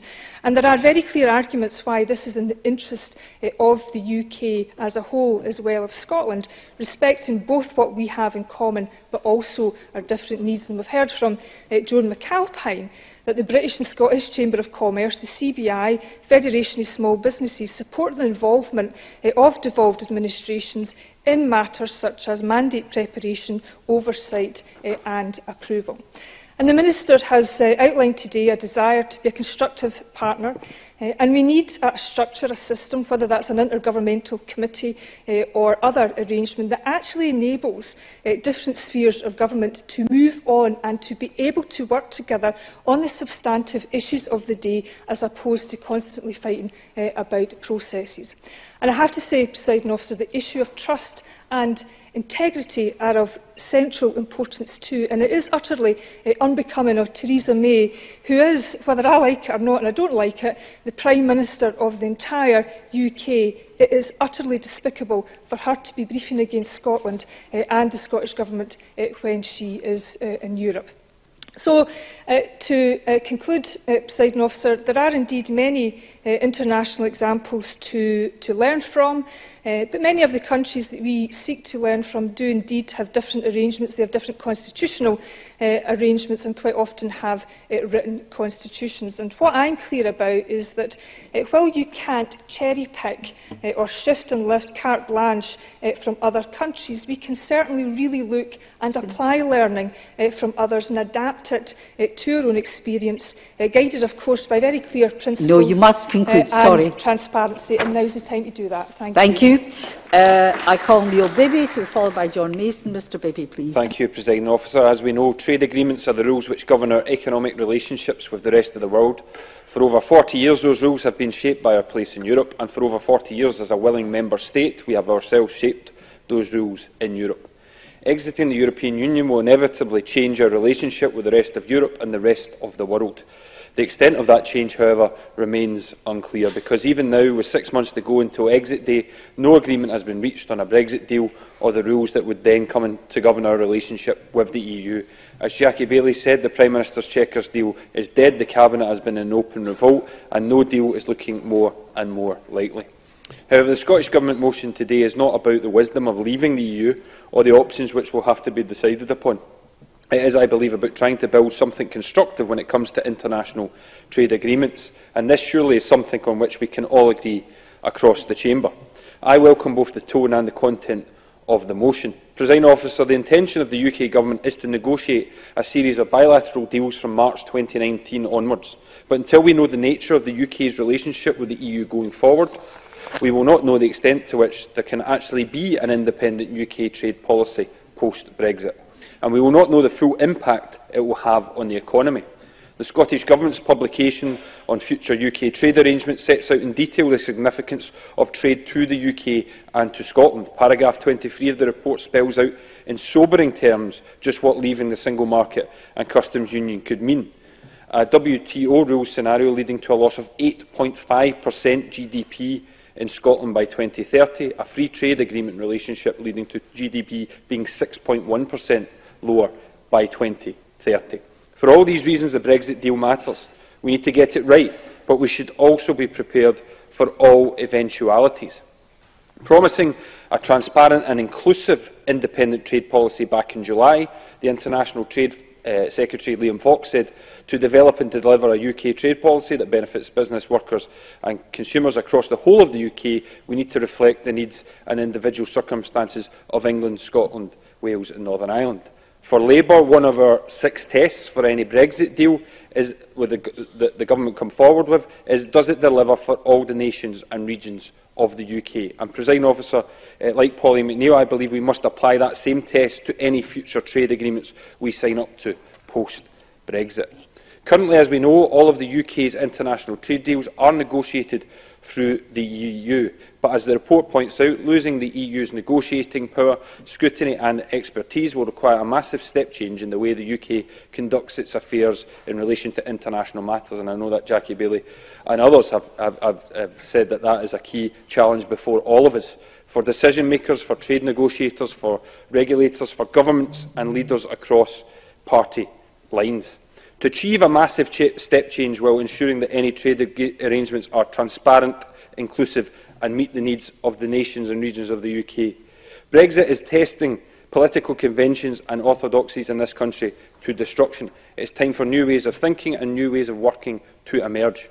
A new mindset about how the governments of these islands work together. It requires goodwill and cooperation. It challenges us to learn from good practice elsewhere, as well as introducing new and innovative practices of our own.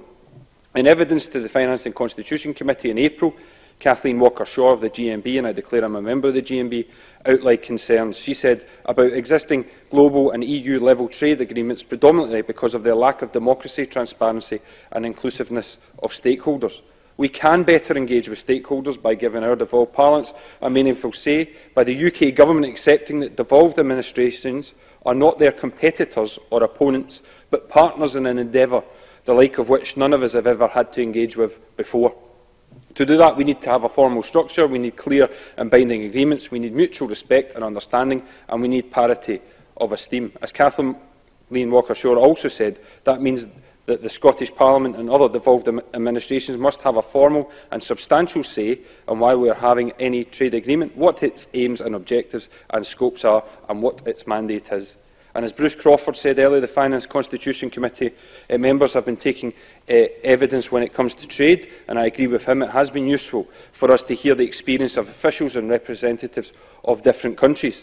What struck me is that other countries, especially those with federal or devolved structures, deliver complex trade deals acceptable to their nations and regions when they have a robust agreed process underpinned by a genuine spirit of cooperation. That could mean central government and devolved government agreeing a common negotiation position before entering formal trade talks. That could mean observer status for devolved administrations. That could even mean proper recognition for local government as a sphere of government, not just a tier with a significant interest in our future trading relationships. There are no easy answers. What works well in one agreement with one country will not necessarily work well with others, and I know members have said that. But surely a new framework of cooperation and understanding is a sound and legitimate basis on which to proceed. Governments and devolved administrations won't always get everything they want. Kathleen Walker-Shaw again pointed out in relation to the Canadian provinces. I know that whether the provinces were able to get where they wanted to be on CETA is an open question. A lot of compromises were made. There is no perfect model.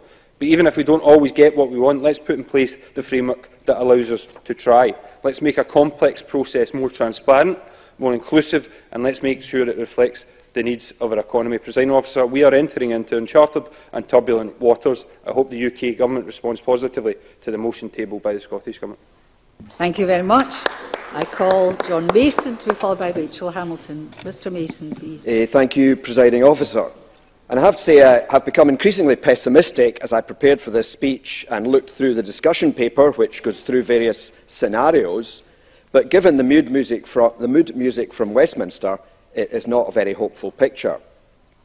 To start with some general comments, I certainly do feel that I can trust the European Union more than I can trust the UK. The EU has ideals, but it can also be very pragmatic. While Westminster does not seem to have very much in the way of ideals, nor does it seem to be living in the real practical world. The EU has negotiating power, scrutiny, expertise, and the fear is that the UK has none of these. The UK has been behaving like a spoilt brat. The Chequers Agreement was meant to be an opening offer for negotiations, not a take-it-or-leave-it final offer.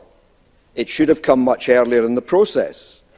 There is probably a majority in the House of Commons for a soft Brexit, keeping us in the single market and the customs union. But it does seem that both Theresa May and Jeremy Corbyn are putting their parties before the country rather than standing up to the ardent Brexiteers in both parties.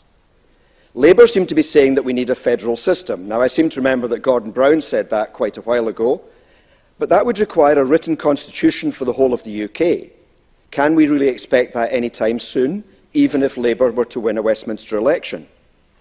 However, a federal system could be an improvement, as it would make it much clearer who had the power to do what, whereas devolution always leaves the real power at the centre. I have to say also that part of me does feel sorry for Theresa May. She just cannot possibly square all the circles that she finds herself in. On the discussion paper itself, I thought there was a lot of good material. In the introduction on page 10, paragraphs 10 and 11, it makes the very useful point of how much we need to increase trade with other countries to compensate if we lose trade with the EU. For example, we would need to triple services trade with China, but that would still not equal 1/5 of the UK's current services exports to the single market. In Chapter 1, it talks about some of the key differences between Scotland and the UK as far as trade is concerned. Page 17, Chart 3, makes the point that food and drink is much more important to Scotland, and the fear has to be that UK negotiators will be less concerned about sectors which are relatively important to Scotland, but relatively unimportant to the UK, and that was the point I was trying to make earlier to Murdo Fraser. On page 18, tables 2 and 3, paragraph 36 talks about how 92,000 tonnes of salmon worth £600 million are exported from the UK each year, and 99% of that is from Scotland. How seriously will the UK negotiators take that very, very important sector? And again, on page 19, paragraph 38, it talks about the differences between the service sectors, where, for example, if you look at professional, scientific, technical and real estate, they're much more important relatively to Scotland, at 45% of our service sector, whereas they are only 30% of the UK's. So the fear has to be that when negotiations take place with the EU or with other countries, if there are no checks on the UK negotiators, they will inevitably do what they think is best for the biggest part, that is England and potentially the southeast of England, whereas Northern Ireland, Wales, Cornwall, Cumbria, let alone Scotland, will scarcely be on the radar.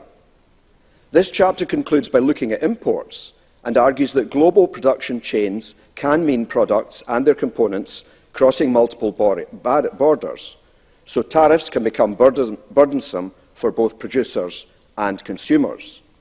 However, I do accept that there is a challenge in getting a right balance in this. Under EU regulation, it does seem that we've been largely unable to favour local suppliers over cheaper imports, and many of us have not always been comfortable with this. Fair trade, for example, has been allowed, and that has effectively enabled Scottish, UK and EU consumers to choose to pay a premium to ensure farmers and others in the developing world get paid a decent wage. And there I specifically would disagree with what Adam Tompkins was arguing, because sometimes free trade does drive down wages in the developing world. Now, this model, for example, like fair trade, is a model I would like to see developed so that not only individuals, but a local authority or a whole country can choose to only allow imports that meet certain human rights or perhaps animal welfare standards. The hope would be that such possibilities could be built into future trade agreements even better than the EU has managed, and that is what the Conservatives seem to be arguing. But the fear has to be that the UK will be smaller and weaker than the EU and will fail even to achieve the present standards. I do thank the Trade Justice Scotland Coalition for their briefing. I certainly agree with a number of the principles laid out there, for example, that trade should be based on ethical principles. But I would just caution against being too idealistic and cutting off our noses to spite our faces. I fear that if we only dealt with countries and companies which were above reproach, we would not be doing very much trade at all. Again, there has to be a reasonable balance. And finally, in the report, in paragraph 56, talks about the length of time for trade deals. The quickest that the EU has managed is 3 years. So the question is, how long will the UK take? So in conclusion, the ball is very much in the UK government's court. They have taken far too long to get to where we are, but they must be willing to negotiate, not just make demands of the EU, as we would expect from a colonial power. And finally, I would appeal to the London leaderships of the Tories to please consider what is best for the country, not just who will win the next election. Thank you. I call Rachel Hamilton to be followed by Willie Coffey, and I thank you both. You've both had your speeches cut to 5 minutes each to allow the debate to go on properly. So Rachel Hamilton, followed by Willie Coffey. Thank you, Presiding Officer. For more than 40 years, the negotiation of trade agreements has been the exclusive competence of the EU. We know that when we exit the EU, we will have far more involvement in our future UK trade agreements than we would currently. As my colleagues have mentioned, our amendment seeks to amend the motion to highlight the significance of cooperation and collaboration between all parts of the UK as we move forward with Brexit. The UK government has repeatedly committed to working closely with Scotland to deliver a future trade policy which works for the whole of the United Kingdom. Yet the SNP continue to sound aggrieved about this and won't work collaboratively with the UK government to help forge those future trade deals in order that we can reach the best outcome for Scotland and the rest of the UK. Our amendment is unequivocal. We are calling on all parliaments, assemblies and governments in the UK to ensure that the UK's withdrawal from the EU is delivered compatibly with the UK's devolution arrangements, respecting both that which is devolved and that which is reserved. I'll take a short intervention if you don't mind. Joe McAlpine. Member says the UK government is so focused on securing trade deals. Why hasn't the UK government set a date for agreeing the rollover of current preferential trade agreements that the EU has negotiated on the UK's behalf? Rachel Hamilton. I thank Joe McAlpine for that intervention. I mean, what we need to focus on here is the engagement process of the consultation and the process that takes us forward with the free trade agreements, which actually involves Scotland and the other devolved administrations. Any future trade deal will have massive potential for Scotland, we believe. The Fraser Islander Institute has already stated that Brexit, and I quote, will encourage companies to consider trade on a much more international scale and over a longer time frame. The opportunity to take Scotland global and really showcase our products abroad could be positive for our economy. Presiding Officer, at the moment, Scotland exports $370 million to Luxembourg, but just $235 million to India, and we trade 80% more with Ireland than we do with China. Only 3 of the top countries in the world by size of population appear in the top 20 of Scotland's exports. I see that Mike Russell is putting his hands in his head. I think that there's huge potential, and clearly that Mike Russell cannot see this. Going forward with Brexit, we do have the chance to change this, and I just wish that Mike Russell was slightly more optimistic for Scotland. Scotland punches well above its weight in producing many fine quality products, for example. Take food and drink, mentioned by many others today. The IMF predicts that 90% of growth in the next 5 years will be outside of the EU. James Withers has been quoted today of Scotland's food and drink. He said that this is a major opportunity.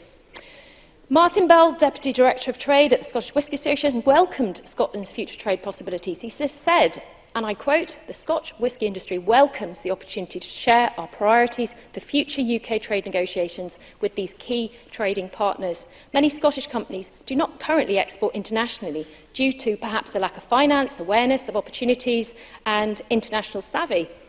This is despite many companies trading with England and other parts of the UK which already require packaging and logistics."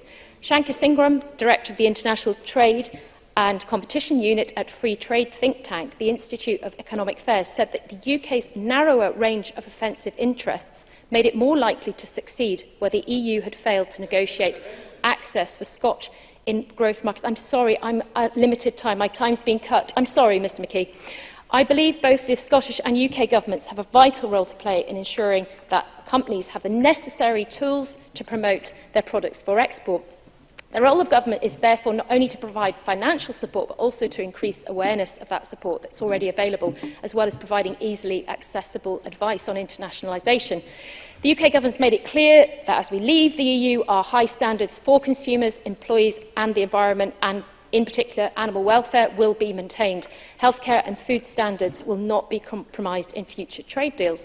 And we've heard George Hollenbury being quoted today, but he said the UK is absolutely clear that we will not be dropping our phytosanitary or food standards. And these are things that will not be negotiating away in freed trade deals. Let me be clear, Presiding Officer. Mr Hollenbury went on to say the UK will not be signing agreements that allow the National Health Service to be challenged by foreign investors. Similarly, any food issues can be dealt with in such agreements, and we have made clear commitments about how we will deal with such issues. To conclude, Presiding Officer, we must never forget that Scotland's export nearly 4 times as much to the UK as it does to the EU, a fact that members sitting on the other side of the chamber show complete disregard to. Thank you. No, sorry, must conclude. And I call Willie Coffey, and then we move to closing speeches. Mr Coffey, please. Thanks very much, Presiding Officer. When I visited Brussels last week with colleagues from the Finance Committee, the one thing I learned from the visit was this, that our colleagues in Europe, whether it was the German Länder or the Swiss cantons, they embraced a process where their federal governments fully involved all their devolved administrations and only proceeded in matters when agreement was reached. The Länder themselves have full responsibility for education and cultural policy, and the federal government has to get consent from the Länder in certain matters, otherwise they cannot proceed. We met representatives from 3 of the Länder, from Bavaria, the biggest, from Thuringia, one of the smallest, and from Brandenburg in the former East Germany. Despite the clear differences in size and scale and the challenges that were faced by Germany when the East came into the EU overnight in 1990, the common thread that holds it all together was their basic law and the Lindau Agreement. That is, if international treaties contain any provisions that affect state competencies, then the federal government has to obtain the consent of the Länder. And in return, the Länder can actually conclude treaties with foreign states with the consent of the federal government. Now, that system has been in place for many years now, and it has served Germany particularly well. I can remember the surprise in the Swiss ambassador to the EU, Mr Bucher's face, when we asked him how disputes were resolved, and both he and his colleagues looked at one another and said, they don't have any, because they engage in detailed discussion with colleagues and all interested parties, including holding public referenda from time to time. The Swiss cantons all retain a high degree of autonomy. They enjoy fiscal autonomy, have their own constitutions and control everything that is not specifically reserved to the Federation, for example, in healthcare, education and domestic security. The division of responsibility between the cantons and the federal state is respected, and it can't be overturned by central government interference. The point of all of this, Presiding Officer, is that these countries work hard at getting agreement in advance, and they benefit from it as a result by avoiding disputes and talk about vetoes. Contrast this approach with the position here in Scotland. Our government, our Parliament and citizens are not to be part of the process. No real engagement or participation, no scrutiny, and we are to have no right to reject any proposal that might cut across our own responsibilities. We asked Mr Hollenbury, the Trade Minister, if his government was planning to include anyone from the devolved administrations on his new Trade Remedies Authority that will try to resolve issues that may arise? And the answer was basically no. So we could have the situation where this body is dealing with issues that clearly cut across the devolved powers of all of the parliaments and assemblies, yet there may well be no one serving on the authority with any knowledge of the devolved powers at all. Any trade agreements must surely be supported by all of the devolved administrations too, and not simply be foisted on us. Colleagues have described some of the possible scenarios that could happen in relation to our prized Scottish produce, like Scottish beef and salmon, not to mention whisky, and even one of my local products in Ayrshire, the wonderful Dunlop cheese, which enjoys PGI, or Protected Geographical Indication status. The strength of the European Union in protecting our PGI products, and even our NHS, should not be underestimated. Any trade deal that the UK enters into must never diminish or trade away the protected status of our brands simply to get any deal that it seeks. Scotland must have a clear role to play in the process, and the UK Government, rather than opposing this at every step of the way, should rethink their position and embrace an approach that fully involves the devolved administrations. They have to trust us, and we have to trust them in order to get the best deal all around. And I think that was really the point that Bruce Crawford was making earlier in his speech. But that will only come about if the UK agrees to the same level of involvement for Scotland, Wales and Northern Ireland that we see across Europe, and which was explained and illustrated to us so graphically last week while we were in Brussels. So, Presiding Officer, the UK Government seems to want to be the boss here, and we're to take whatever they want to dish out because trade is reserved and that's that. That arrogance flies in the face of the approach taken in Europe that I've just described, and it's a recipe for another disaster, as if we needed one on top of the Brexit chaos we're currently in. Those in charge of the UK really need to move into the 21st century and stop behaving like colonial governors that they once were. Surely we can move forward and embrace some of the modern thinking that we've experienced in Europe last week to make sure that trade agreements are in all of our nation's best interests. Thank you. Thank you. I move to closing speeches. I call James Kelly to close for Labour. 6 minutes, please, Mr Kelly. Thank you very much, Deputy Presiding Officer. I think in terms of this afternoon's debate, there have been sort of three important themes as far as I'm concerned. Trade, the role of devolved institutions and dispute resolution. I think right at the outset, the importance of trade and our trading relationship with the EU remains absolutely critical, even post-Brexit. We trade £12 billion to the rest of the EU. And the disaster of Brexit, the impact of that has got real drastic consequences for the country. I mean, how Adam Tompkins can talk about the importance of economic growth and supporting economic growth when the prospect of a no-deal Brexit will mean that we don't have consistent rules and regulations and policies with the rest of the EU, and that will undermine some of that £12 billion trading bloc, and therefore it will cut economic growth, and that will affect, under the new budget arrangements, that will affect the tax coming into the country and ultimately result in public spending cuts. Jackie Bailey was right to point out that the Tories are in tatters over this. They seem to have spent most of the time since June 2016 trying to put together an agreement that will bring together the Tory party without any respect to what the rest of the 27 EU countries think, and are then surprised when the EU don't agree at their first cut of it. In terms of the trade bill, I think Pauline McNeill was right to point out that the way it's drafted currently, the powers are restrictive in terms of the involvement of devolved institutions, and therefore you could end up with a lack of scrutiny around trade deals being done behind closed doors, and that's not good for the overall prospect of the deals, and it's not good for the involvement of devolved institutions. What's required, as Neil Bibby pointed out, are transparent and inclusive arrangements if we're going to get proper and robust trade deals that will actually make a contribution to the Scottish and UK economies. In terms of the role of devolved institutions, Patrick Harvey was right to emphasise the importance of a proper process, one that sets out clear rules and mechanisms.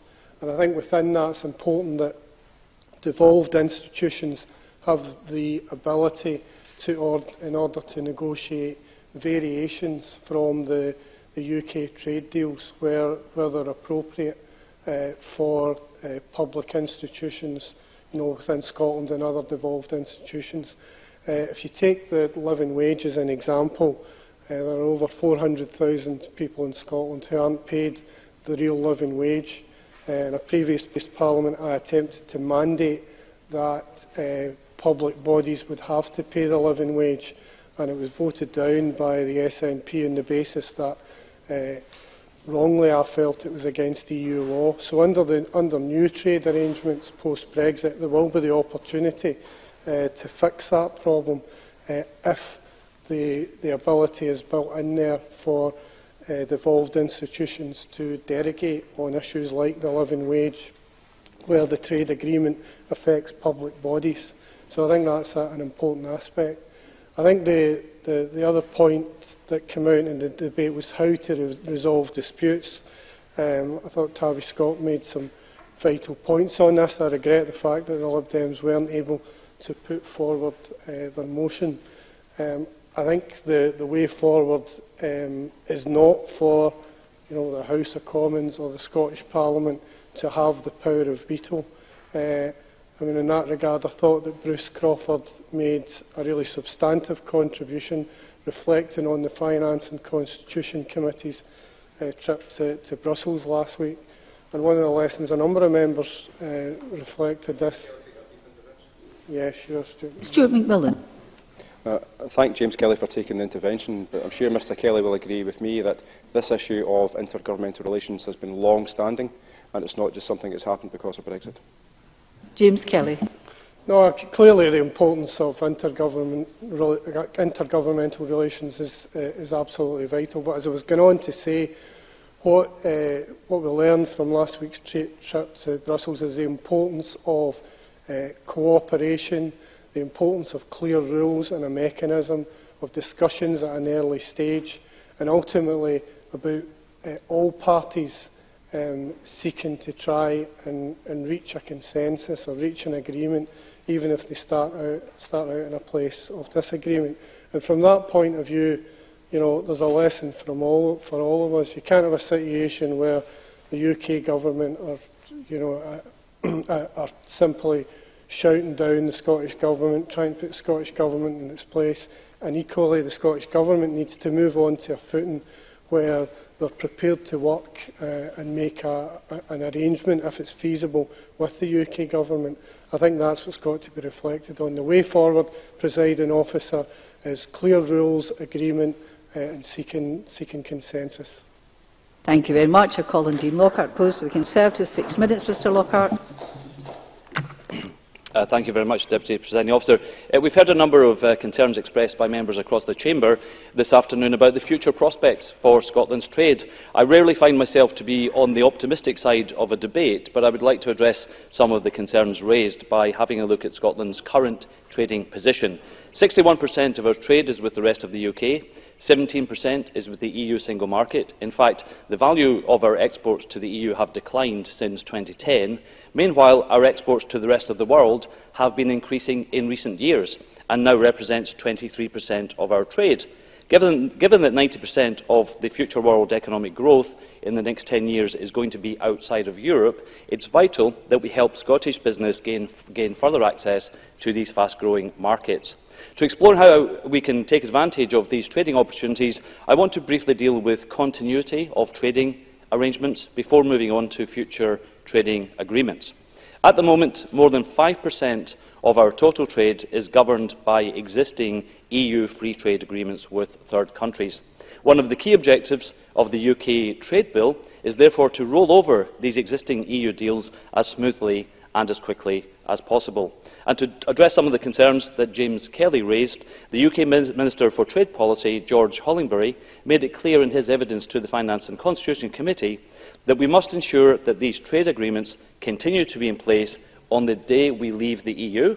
The intention is to alter these trading arrangements as little as possible, and continuity is all about giving certainty to business, consumers and our trading partners. Speed will be of the essence. My colleagues have made it clear today that the proposals contained in the SNP's trade paper would undermine these objectives. Requiring the agreement of the Scottish Government, I will in a second, requiring the agreement of the Scottish Government and the Scottish Parliament for the rollover of existing EU trade deals is not only incompatible with the devolution settlement, but it would delay the process. It would defeat the commercial necessity for continuity, certainty and speed in rolling over these existing trade deals. I'll give way to the Minister. McKee. Does the member expect that we're going to roll these deals, or the UK government is going to roll these deals over when we're heading towards a no-deal Brexit? Dean Lockhart. These deals will, the UK will replace the EU with the third countries using the existing trade agreements in place. So that would be the way that would work. Yes, it would.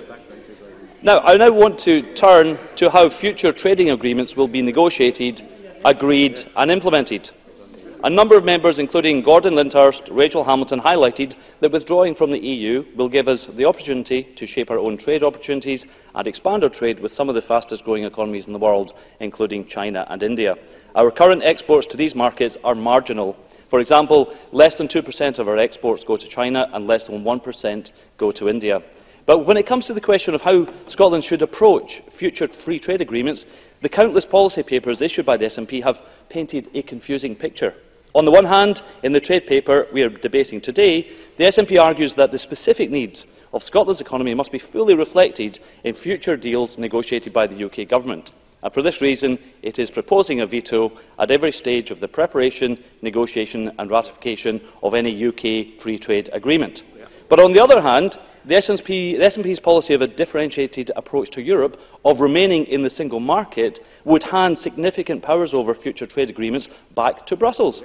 This would mean that all future trade agreements for Scotland would have to reflect the widely conflicting interests of 27 other EU member states, with the specific needs of Scotland's economy being marginalised and diluted, and with no veto rights for the Scottish Government or this Parliament.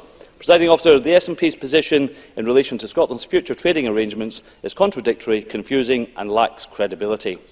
Our approach is to get the best future trade deals for Scotland as an integral part of the UK economy. Murdo Fraser made the point. The needs, I need to make progress. The needs of Scotland's key economic sectors are closely aligned with the rest of the UK, whether it's financial services in Edinburgh and London, manufacturing in Glasgow and the Midlands, or fisheries in the North East and Cornwall. The needs of the Scottish economy are closely aligned, and the best way to achieve this is for the Scottish Government to work closely with the UK Government to ensure Scotland's interests are reflected in future deals. There is work to be done in this area, but the Finance Committee heard many examples of how Scotland's trading interests can be fully reflected in future UK-wide deals. The Scotland Office is actively involved in developing trade policy. Scotland's 59 MPs represent the interests of our trade policy in the UK Parliament, and there are monthly policy roundtables held at senior official levels to discuss trade policy. There is scope for consultation. There is scope for scrutiny and there is scope for amendments to future trade policy, but there should be no veto. Presiding Officer, Scotland's trading future can be positive if the Scottish Government works together with the UK Government to enter new trade deals with fast-growing economies globally, but only in a manner that is compatible with the existing United Kingdom's devolution arrangements. I support the amendment in Adam Tompkins' name. Thank you. I call on Michael Russell to close for the Government Cabinet Secretary till decision time, please. Well, could I say I would have accepted the Green and Lib Dem amendments had they been called, because I think they're very compatible with the consensual debate that we've had this afternoon.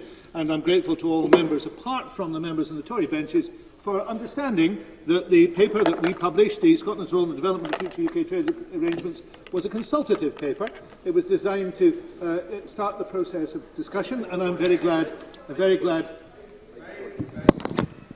glad that that consultation has been successful, unlike my use of the microphone.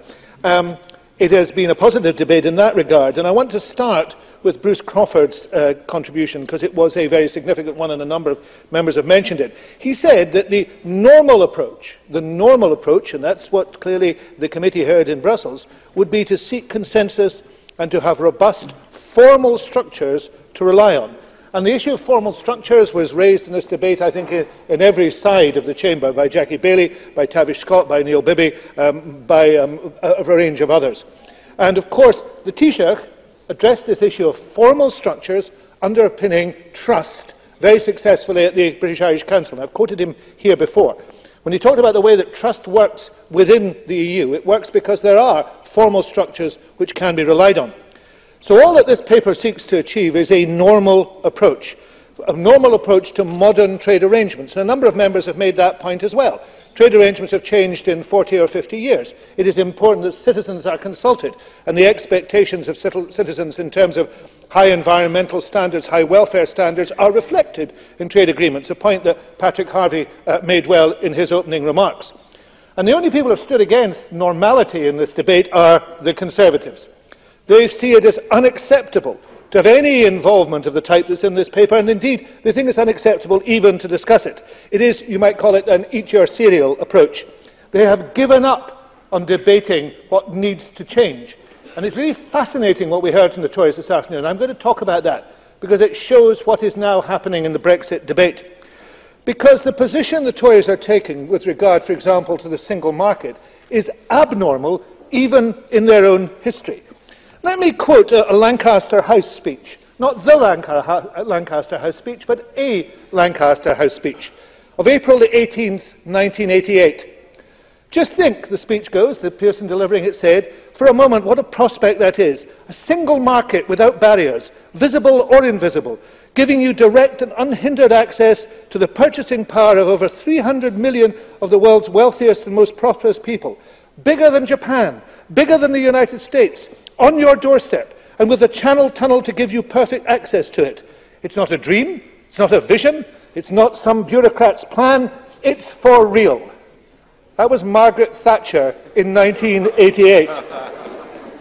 Now, that's the first and only time I shall ever quote her with approval in this chamber, but it does show that the Tories have turned their back not just on the modern world, they've turned their back on their own recent history. They've turned their back on the Iron Lady. And they've turned their back also even on their own positions that they held a matter of weeks or months ago, that groupthink has taken over in the Tory party. In 28th of June 2016, Adam Tompkins told this chamber, leave should mean that we remain in the EU single market. That was Adam Tompkins' view several days after the referendum. But as Brexit now sinks into the swamp, along with the Prime Minister, these are the last defenders of Brexit. These are the born-again Brexiteers. In fact, Adam Tompkins told us today, trying to curry favour with the Brexiteers, that he did think about voting for Brexit. If you read the official report, that's what he said. He wants to, in his own words, take back control of our international trading links. And when the obvious question is asked, who would that be? On what terms? Then I have to say that another member, Gordon Lyndhurst, who wouldn't take an intervention on this point, then argued that this was India.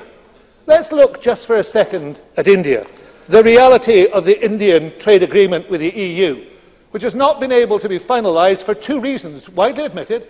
One is because India wants to have continued tariffs on Scotch whisky, and the second reason is that the UK would not accept demands for access and migration, a point made by the Indian ambassador to the UK when he said they weren't in a rush to do the deal.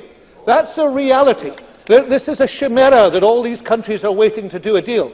And Dean Lockhart, I think he was David Cameron's favourite Tory candidate some time ago. There he is. He's arguing now about that we are about to hand back to Brussels control. This comes from a man who voted to remain, who campaigned to remain, We are talking about collaborative work by sovereign states. And what we're actually having is knee-jerk Brexiteers on the Tory benches. It is utterly shocking. It is utterly shocking because it is very damaging. It's very damaging to Scotland and to Scottish interests what is taking place. And will people of Scotland looking round know they cannot look to the Conservatives to defend them because they have sold the Brexit pass completely. Now the reality is, and they're doing so also by misrepresenting the issues. There is no veto in this paper, there is consultation. There is no ban on consensus, there is a requirement for consensus. Brexit preparations for business are going ahead apace. And as Jackie Bailey pointed out in terms of the trade bill, legislative consent, which will be refused presently because of the Sewell issue, should also be refused, because there has been an unbending approach to listening to the Welsh Government and the Scottish Government on issues such as membership of the Trade Remedy Authority. Presiding Officer, we have a serious paper for serious discussion. I'm grateful to the members, all the members, in all the parties except the Conservatives who have taken that point and who wish to support that debate. I think we now see what Brexit has done to the Scottish Conservatives. Drop the word Scottish. They are simply Conservatives defending the Conservative status quo, defending the most incompetent, the most ruinous, the most disastrous government that any of us can remember. A government which is now in its final days, one hopes. Just let us hope it does not drag the rest of us down with it. And the Tories sneer at this, but let them remind me of those words of Margaret Thatcher that I quoted. There was a time when trading was seen as important. Now nothing is important except the survival of the Conservative Party.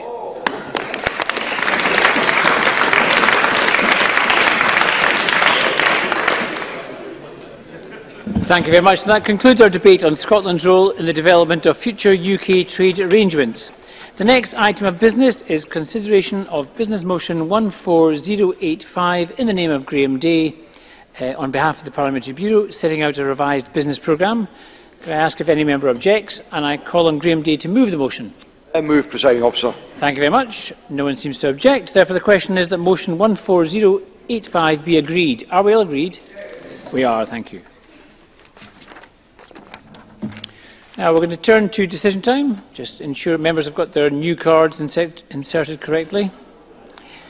The first question is that Amendment 14059.2 in the name of Adam Tompkins, which seeks to amend Motion 14059 in the name of Ivan McKee on Scotland's role in the development of future UK trade arrangements, be agreed. Are we all agreed? No. We're not agreed. We'll move to a division. Members may cast their votes now.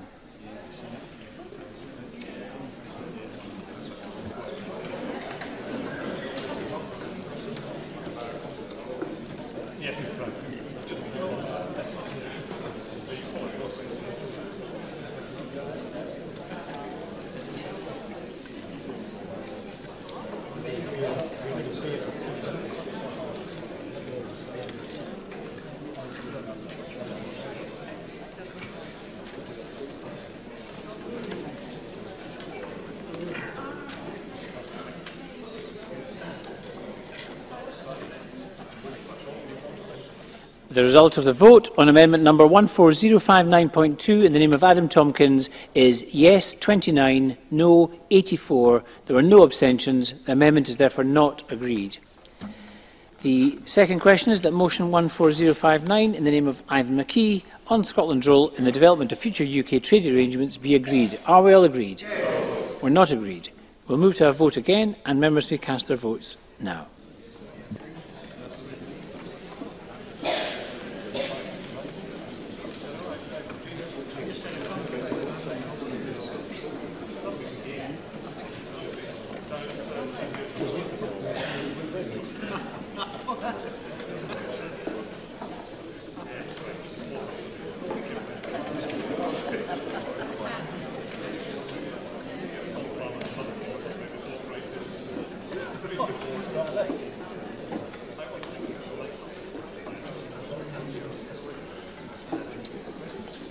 The result of the vote on motion 14059 in the name of Ivan McKee is yes 84, no 0. There were 29 abstentions and the motion is therefore agreed. And that concludes decision time. We'll move on now to members' business in the name of Stuart McMillan on iHealth Week 2018. And we'll just take a few moments for the member and for ministers to change seats.